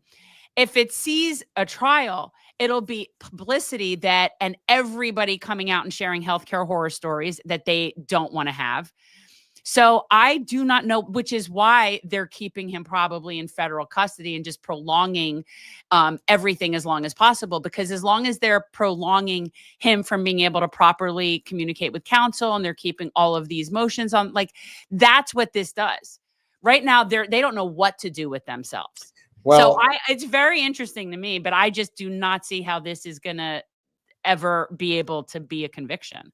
Well, his attorney, Karen Aganefalo, had a little bit more to say, especially regarding misuse of his Miranda rights, among other things. Concerned that Luigi's constitutional rights were violated in Pennsylvania, and there are serious search and seizure issues that will be litigated in that case in Pennsylvania, and in this case here, and in the federal case, because it is alleged that Luigi had a gun on him and had other property on him that they are going to use against him in all of the cases. And if there is a search and seizure issue, and again, we have to review all of the paperwork and camera footage when we receive it before we say definitively whether we think there is one. But so far, what we are seeing is we think there is a serious search and seizure issue. And so we want the opportunity to litigate it, including in Pennsylvania, where he was supposed to have a court date on February 24th, but the Department of Justice is refusing to transport him and allow him to face the charges in Pennsylvania. So he cannot litigate those issues in Pennsylvania. And which brings me to the most important point that we made today, which is Luigi's right to a fair trial is being infringed upon because he is being publicly treated as guilty and as having the presumption of guilt as opposed to the presumption of innocence, which is what he is entitled to. And although of course, I understand the NYPD's need for a press conference before an arrest or after an arrest, which they did here. I didn't like it, but they did it, and I understood it.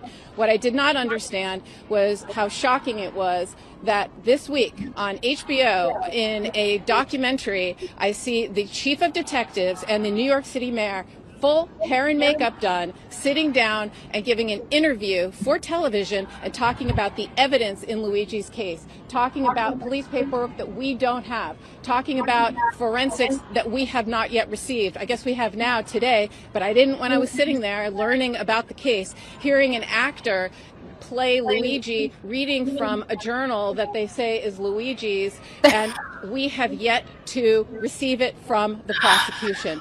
And so wait. So what she's saying, like, this is significantly problematic, but I just want to point out this is another strategy in terms of charging him federally and trying to get a terrorism charge or wherever they are on that, and trying to scramble to get that, because if they get that, then he doesn't really have Fourth Amendment rights. So what she's talking about, when we're talking about unreasonable search and seizure, that's a Fourth Amendment issue. But something that happened after 9/11 with the Patriot Act, a lot of people understand, is that 4, 5, and 6 got thrown out the window, and all you have to do is declare somebody a quote unquote enemy combatant or whatever the language is. And so that, to me, is one of the strategies that they're probably looking at when you're trying to get terrorism charges, also in how they can keep him apart from his account, sort of like how they over-treated Julian Assange. Great. We'll finish it. They have time to go and prejudice Mr.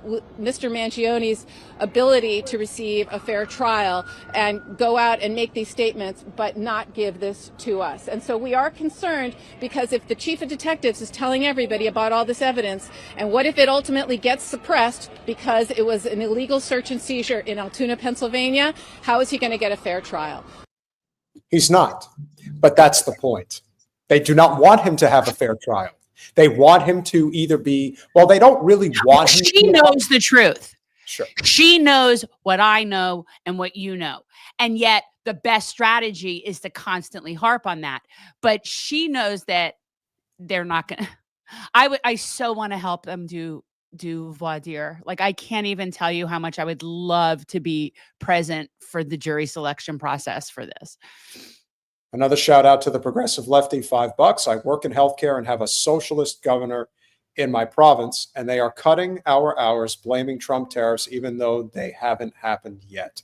And this is also something that we have seen north of the border. You know, when people complain about the healthcare system in Canada, despite the fact that it is ways better than ours, you can complain all you want about long lines. We have the same crisis as here in the United States. Just remember, in Canada, you have the right to basic needs in healthcare, which you do not have in the United States, period. And so the privatization efforts that have taken place in Canada, that have even taken place in the UK with the Tories, when the system is not being utilized for the purpose of profit for multinational corporations, remember, who is the biggest shareholder in the United States for United Health? It's BlackRock, State Street, and Vanguard, the private equity supergiants that basically run our economy.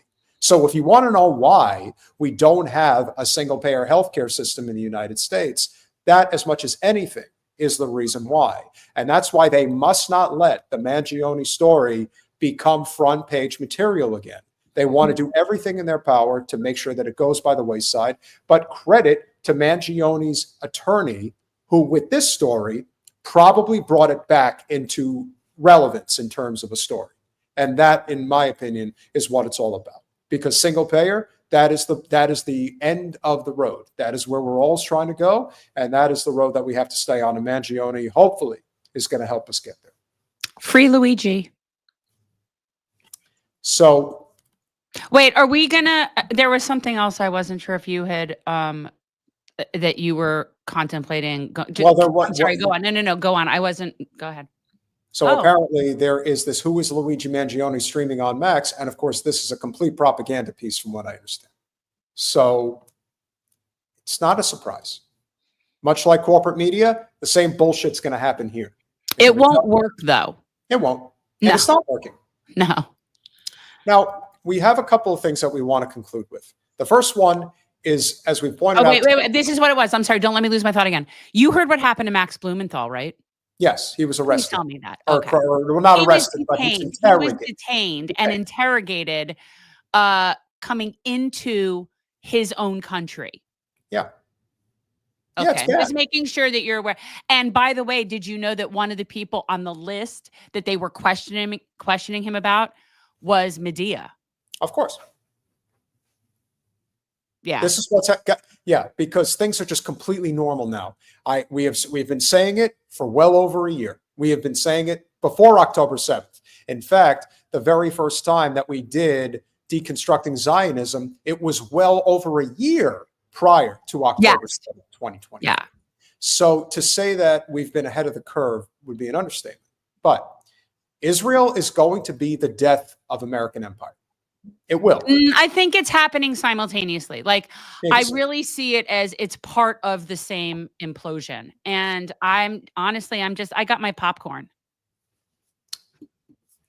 Ronwell Nogales with the $5. I'm glad that Mitch McConnell is finally retiring this year. I'd love to see Thomas Massie run for the U.S. Senate to take Mitch McConnell's seat in 2026. Well, it's funny, Ronwell, that you bring up Thomas Massie. Well, and shout out, he was on with Judge Napolitano the other day, and it was really good. And Judge Nap flat out asked him about this. He's one of a kind. He's just one of a kind.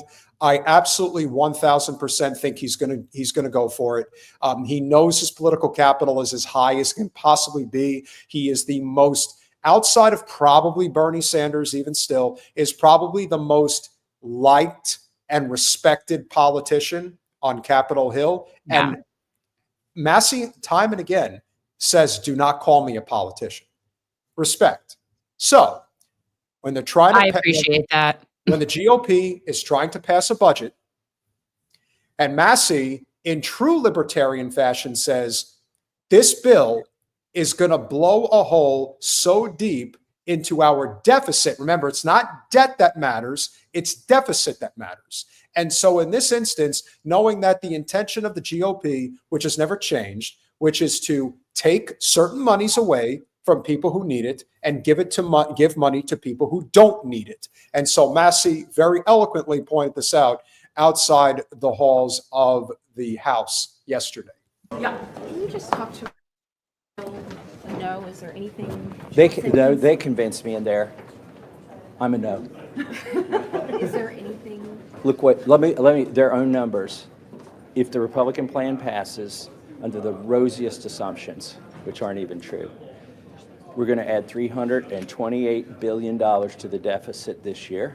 We're going to add $295 billion to the deficit the year after that, and $242 billion to the deficit after that, under the rosiest assumptions. Why would I? So here's something that people in the MMT crowd need to understand, and this is where I actually side with Massie on this point. If you're putting a budget together, let's say that you have X amount on one side, X amount on the other side that you have to account for. So let's say that we're going to spend and then we're going to tax. You know, they say it's tax and spend. No, it's spend and tax. That's what it really should be called, Jen. I'm sure you would agree with that. Well, I wasn't going to get into it with Butch because and in reality, when he's talking about running for governor, and you are talking about tax dollars. So it's kind of like, it's not worth getting into it. But this is the kind of stuff that really pisses me off, because I hear debt, deficit. And at the end of the day, it's just sort of this, it's austerity politics.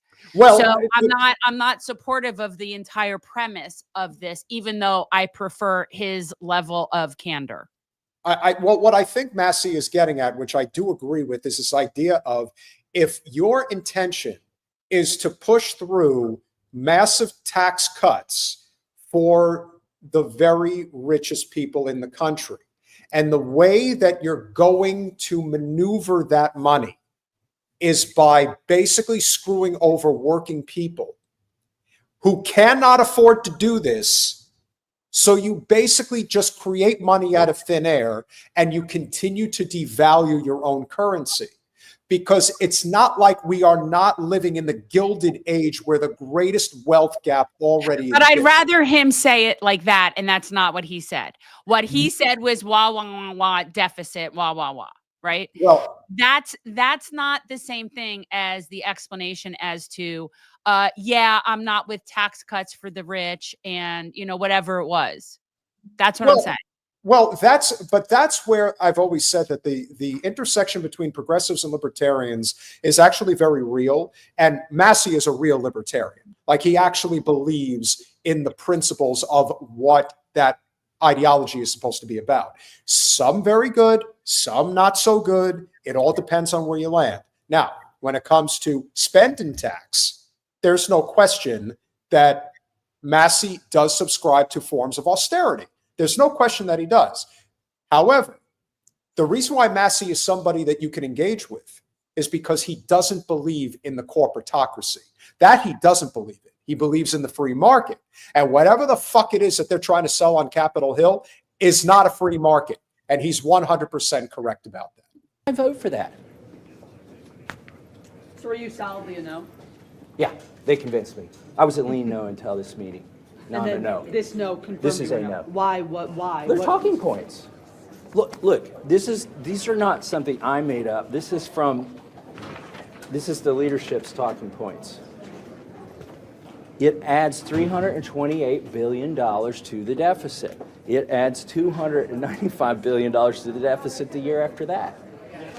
The only way they get to this magic thing where it's not going to kill our country is 5 years from now, they imagine that 2.5% growth accumulates, and that even right here they say they're going to cap discretionary spending. You think we're going to cap discretionary spending and then spend at the rate of inflation after that? That has never happened.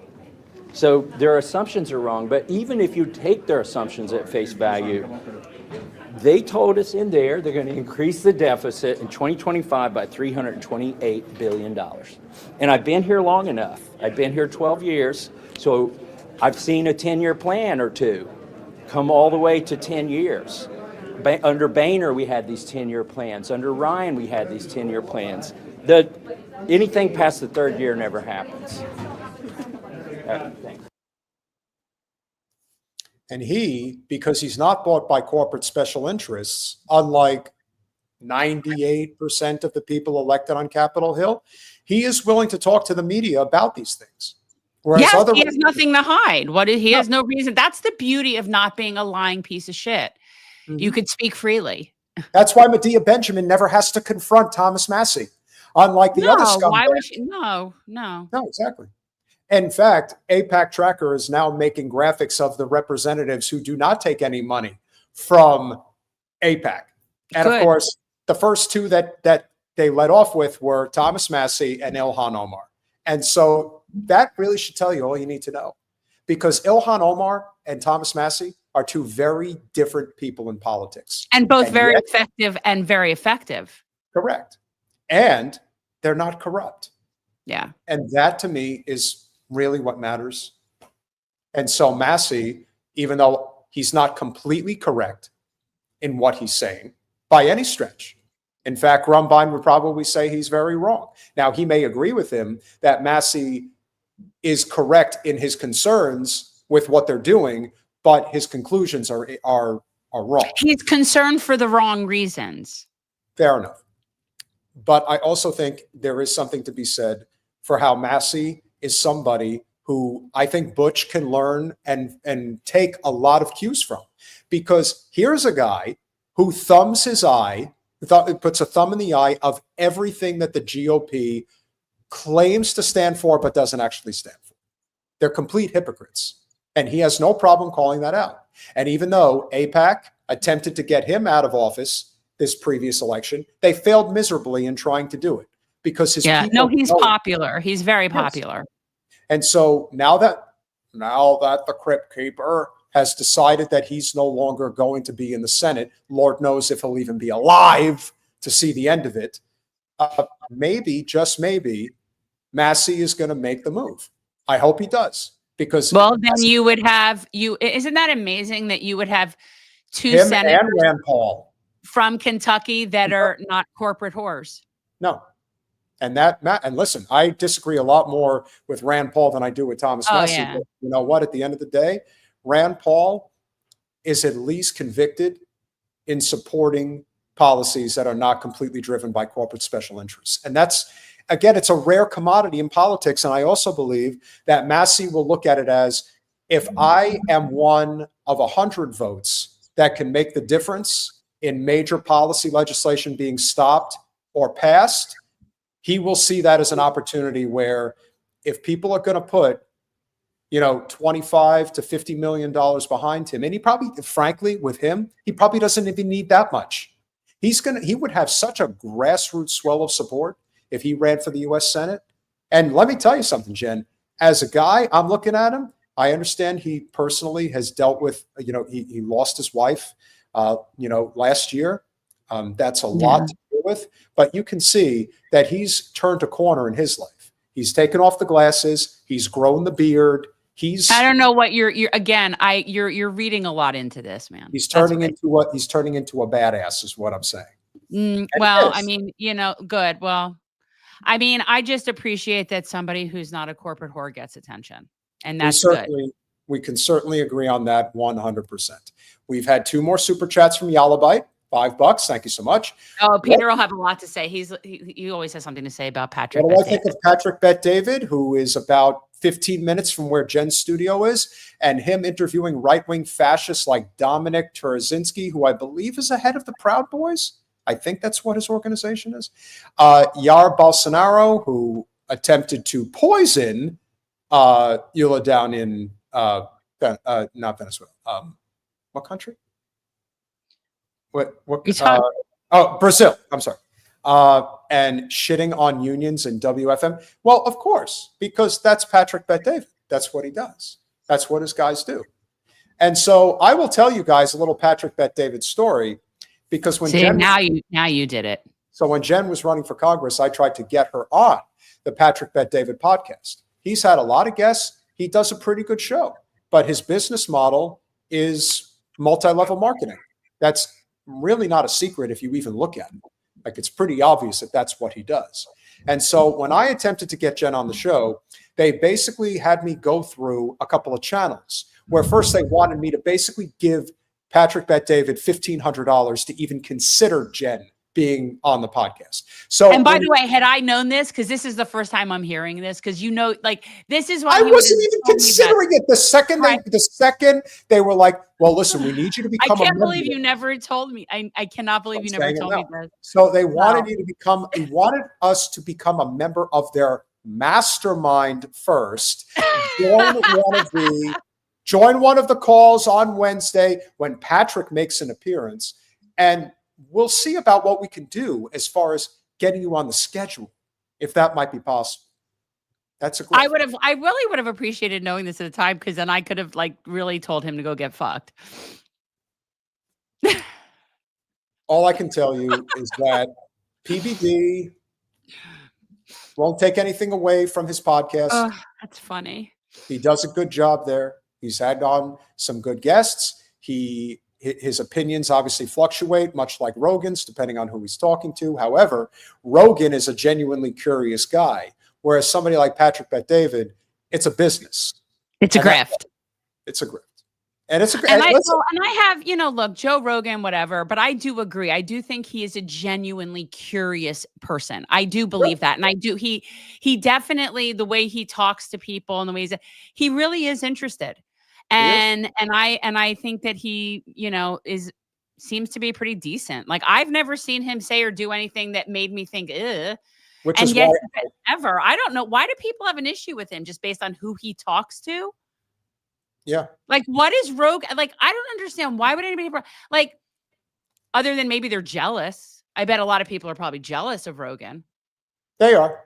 A lot of people are jealous of Rogan. And unfortunately, let me just say, like, any story that I've ever heard where he's made the news, every single time, I've always thought, so what?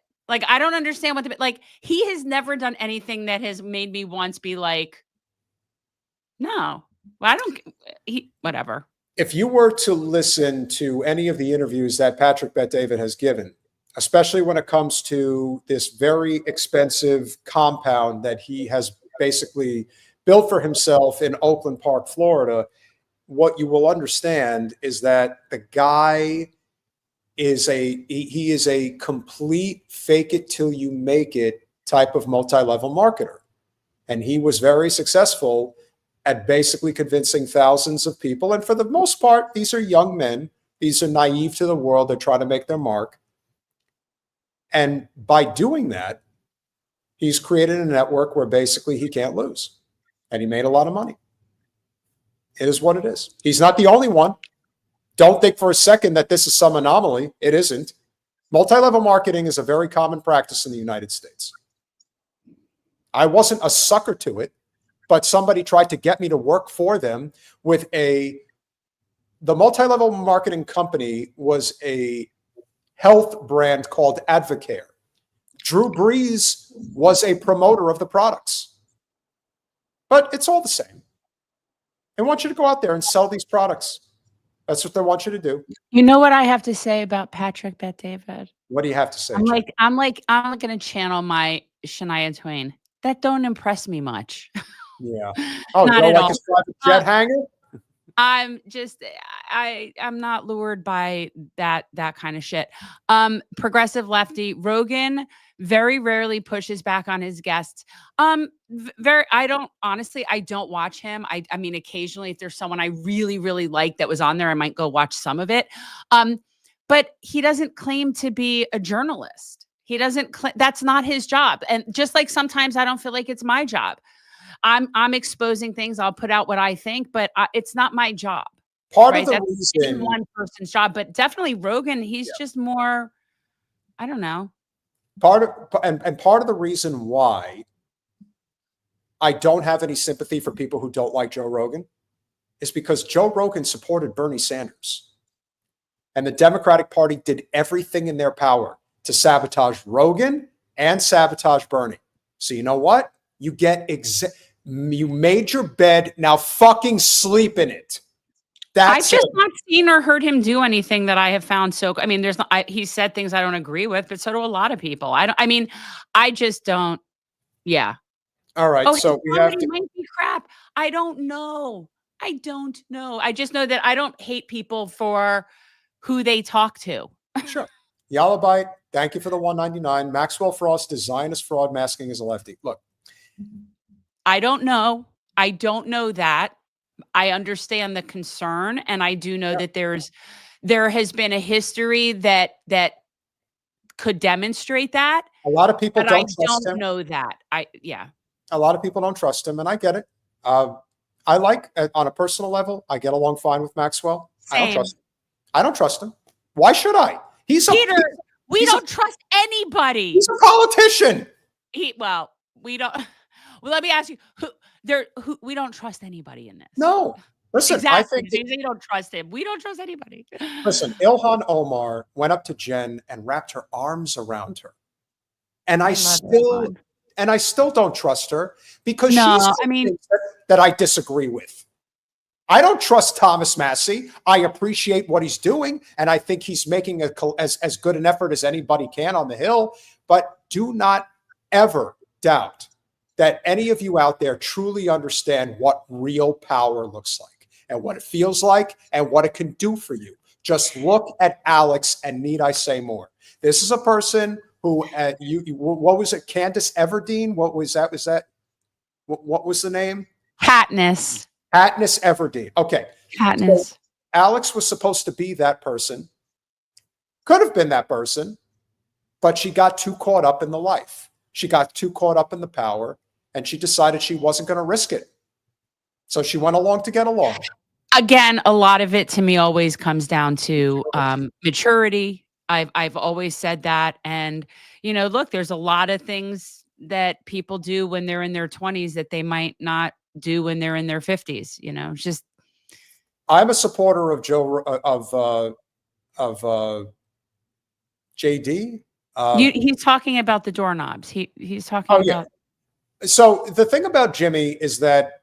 And let me preface this with the opinion of Peter Hager does not necessarily reflect that opinion of mine. Whatever. I'm just saying, I don't know what you're going to say. What I am going to say about Jimmy is that he can be right about a number of things, and then he can be really wrong about other things. And the direction he's taken his channel, to me, in many ways, is reflective in a person who's thinking about his bottom line. In addition to that, if you really want to know who Jimmy Dore is, he did not show up for the workers' strike back rally. And to me, that's a sign. It just is. Is Jimmy going to be promoting Butch Ware, who's running for governor of California? I don't think so. I'd be shocked. Only if it benefits him somehow. Sure. Jimmy, if you can hear this, get Butch Ware on your show. I just generally don't even want to address it. I just don't. I'm so over that whole thing about that whole group. I could not. I stopped watching him so many years ago. I can't even. Ronwell, thank you again with the $5. If he runs for president in the future, I would be the first one to consider running as an Illinois delegate for him. He's so good since Ron Paul. I assume you're talking about Thomas Massie. Yeah. Yeah, he's special. He just is. He is probably the closest thing in politics to incorruptible. And considering what he's been through, yeah, I would say he's as close as we're going to get. One last thing before we go. What you got? I have been telling you for a while that I do believe that Bill Burr is the closest thing we have today to George Carlin. Stop saying it, though. Stop saying it. I didn't say that he is him. I know, but it's I'm just saying it's like we can't go there. But I will agree. I will say this. I think that Bill Burr is aging like a fine wine.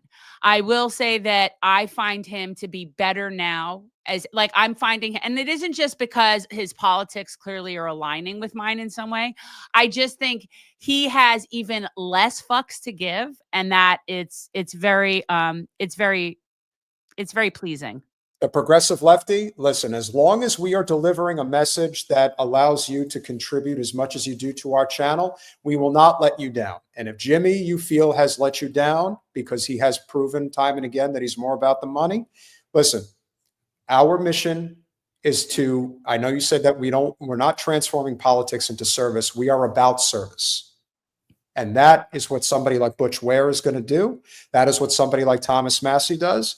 That is what even somebody like Ilhan Omar does. I think we should. No, I just think that I'm over politics. Like I'm really more about red pills and revolution. Mm-hmm. Let me tell you one more thing about Bill Burr. Apparently, he's going to be on Broadway. He is in a. Can you guys remind me what show Bill Burr? Oh, he's going to be in Glenn Ross. Oh, that's cool. And I actually would want to go and see that. I would go to New York to see that show. I do like Bill Burr. So do you have a clip? Did he do something recently that did he have a commentary?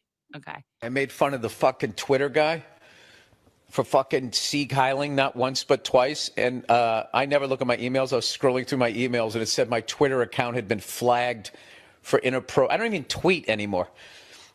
It had been flagged for whatever. What a fucking baby. Just like Hitler. A fucking baby. How about the fact that the Twitter guy he's not even from here. He's from South Africa. He comes to this country and wants to turn it into a fucking dictatorship. He doesn't feel that we deserve democracy. Can you just imagine doing that?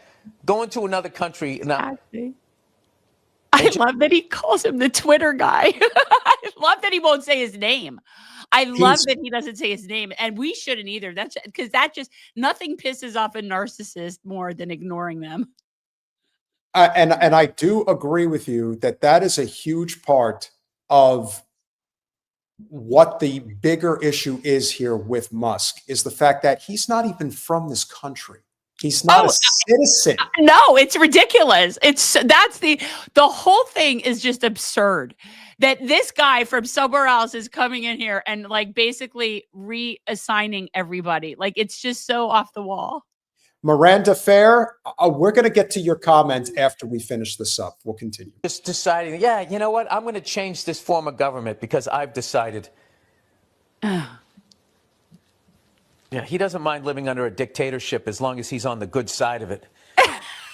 Fucking laminated face cunt. Because that's another thing. All of these people that are into fucking Hitler, you know what I mean? And like look at this guy like he was some sort of fucking hero. The guy's one of the biggest fucking cowards ever. All the pain and all the suffering that guy's caused and the war crimes the Allies had to commit, firebombing fucking cities to get that motherfucker. When it came time for him to pay the price for all the suffering he caused millions and millions and millions of people. Did he face the music? Nope. He gave himself a nice, quick, painless fucking death. That's your fucking hero? Fucking coward is what he was. He should have faced the fucking music. When he gets going, he just lets it fly. He really does. Now, I have to bring this up. I really wish we've talked about this a lot of times. I mean, I know we have new people and people are curious. Like I loathe giving any name, space, or recognition to this subject matter at all. And for people who want to ask about like my thoughts, I generally do not want to talk about other content creators, some more than others. This is one of the content creators that I just have no interest in giving the time of day. But apparently, I totally understand if you guys want to support him. And listen, as Mohammed points out, Jimmy has actually been spot on Israel-Palestine. I will not take that away from him. And that is one of the most important issues of our time, if not the most important issue. And Jimmy has been 100% correct. With that said, Jimmy did speak out against DWS very strongly during the 2016 election season and had Tim Canova on his show when he was running against her, which I respect. Well, Miranda, let me get you a little up to speed on that. So let's just start with Canova, who is completely good God. Okay. And I mean, so far off the deep end that he was a total Zion-Nazi in the shadows. And people didn't know that. So he is a hardcore Zionist. Oh, big time. I like to brag about that. I lived on a kibbutz for 6 months. Boy, he's been pretty freaking silent, let me tell you. And then the other thing to keep in mind is that we attempted to get Jimmy's attention, including Jen giving Jimmy a present, which he never properly thanked her for. He did a comedy show at the same place that Zion-Nazi wannabe scumsucker, Mr. What should we call him? What should we call Mr. Rappaport? We got to come up with a good nickname. Aside from the fact that he sucks at stand-up. Michael can't rap a port something. I don't know. I don't know why you're discussing Michael Rappaport in the Jimmy Dore story. This was the same place that we went to in terms of the show. But my point is, you're telling a story like my mother tells a story. Go on. So Jimmy, thanks, Jen. You're so sweet. Jimmy, meanwhile, spent at least half the show complaining about Debbie Wasserman Schultz. He knew crap report. Yeah, that's a good one. I'll take that. That's good. Jimmy spent half the show complaining about Wasserman Schultz. He knew Jen was there. And not only did he not acknowledge that Jen was there, but he decided to acknowledge Tim Canova, who was there, get him to stand up and take a bow before the audience. So when I tell you that Jimmy Dore never lifted a fucking finger for Jen, either time that she ran against Debbie Wasserman Schultz, knowing full fucking well that she was doing it, he can go fuck himself. Well, but here's the thing. And so if you want to know why did Jimmy do that?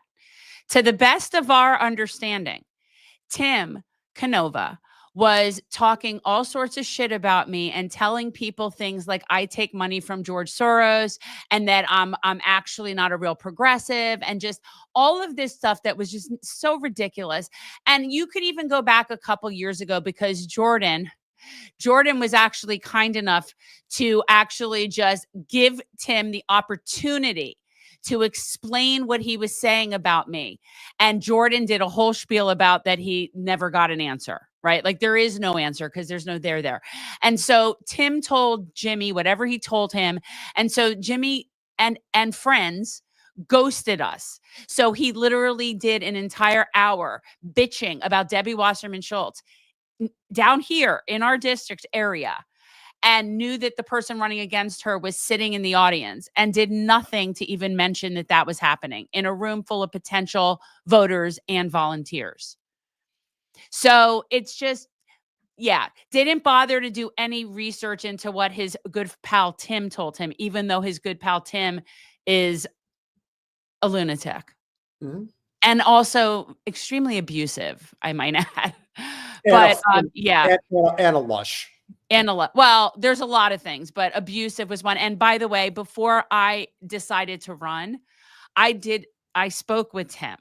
I actually wanted to make sure he wasn't running again, and I wanted to seek some support. And instead, what I got was a spoiled man baby going off on a friggin' temper tantrum. Like, how dare I do that? And then the next thing you know, he started shit talking me to Jimmy and whoever else, even though I volunteered on Tim's campaign and I thought we were friends. Actually, that's how Peter and I met, was on Tim's campaign. So that's the whole Tim Canova, Jimmy Dore story that we've talked about many times. And so when people have opinions about us in terms of, oh, well, you shouldn't be talking about Bernie this way or AOC this way, our entire mission is how do we unify the working class? That's it. So, I don't know what you're not understanding, but I was a volunteer for Tim. I thought we were friends. He then became an angry, vindictive bitch about he was cheated. It was always about him. He was never about the mission. And quite honestly, he's not really progressive in what we consider progressive. He's not. He is also a total Zionist. So there's a lot of variables about him that are problematic from a political perspective. But at the end of the day, he was totally shitty to me. And for no reason whatsoever. I spent a lot of hours doing a lot of work for him, for his campaign, and just really acted like an angry, spoiled man baby when I ran. So that's the problem I have with him.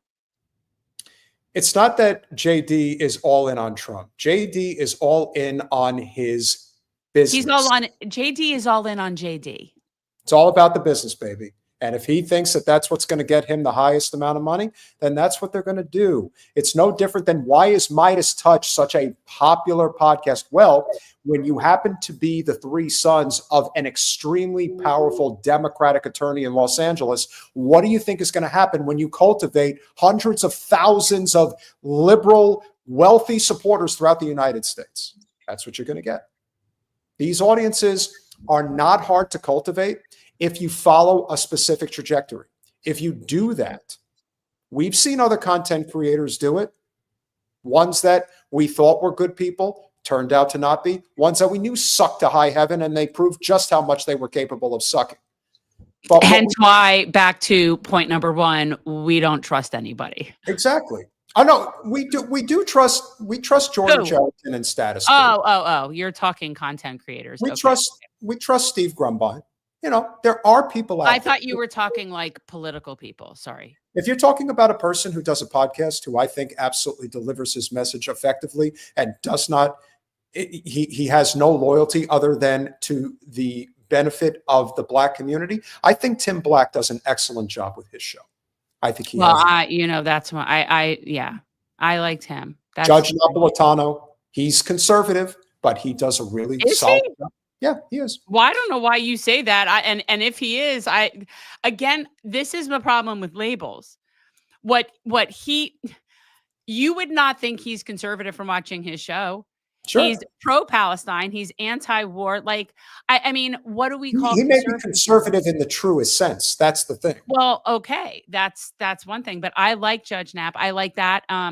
Dialogue Works is another one. And Dialogue Works has the same rotation of guests that Judge Napolitano has. Sure. And it's based in Brazil, which for people who know, I feel the need to watch things on all continents. I got to cover all the continents. And progressive lefty, we will agree to disagree. You may not necessarily like some of Jordan's opinions about certain things, and Jordan is definitely a heck of a lot more pro-vax than we are. It's not that we're anti-vax, it's that we're anti-mandate.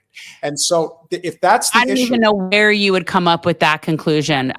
Jordan busts his ass. What's in the word right there. To be the fourth estate where there is none. So regardless of what, like, I reject that entirely. We definitely have to recognize the ones that are advancing the mission and those that are fighting against it. They can have good takes, but then when push comes to shove, they will choose their career, which if it's a podcast is already a red flag. So, and people don't know the half of it. Like, people don't know, like, Jordan had offers made to him.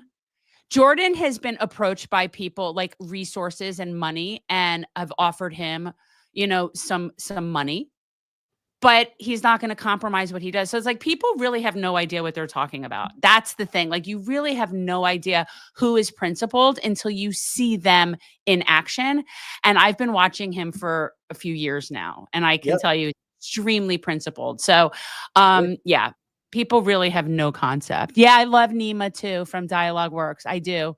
I love Nima. Do you know who that is, Peter? He's in Brazil. He's Iranian, but he lives in Brazil because that's where the show is out of. And he's often, I don't know. He talks to Larry and Matt Ho and all the same people that Judge Knapp has on. The same rotation, Scott Ritter. Which you told me you were going to get Scott Ritter for us. I've been trying, but he's neglected us. What can I say? Got to go back to us, Scott. Guys, if you have any connection, guys, I would love to talk to him. Scott Ritter to come back on the podcast. Monday, we do not have a guest established as of yet, but I am pretty sure it is going to be our good friend Steve Grumbine. We've been wanting to have him on for a while. Then next Thursday, we will have on Jamie Peck. She will finally make her appearance on our show. And then the following Thursday from there, we will have on Sarah Glass, who's Jen has wanted on for a while. So we'll have, again. I really like her. I like her. I think it's like, this is like a little bit, I have a little bit of a girl crush on her, sort of like how I felt about, you know who I love, Katie. You know who I'm talking about? Katie, the Jewish girl, Yes, Bogan. Bogan, yeah. Yes. Rachel Blevins. Sure, Yalabite.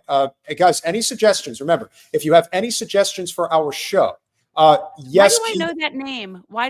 Rachel Blevins? I know that name. Keith Ward, you are 100% correct. Whitney Webb is definitely one of our top gets if we can get her. Katie Halper. No, I do like Katie Halper, and we've had Katie Halper multiple times, and I do like Katie. But I was talking about Catherine Bogan is like my kind of girl crushy girl.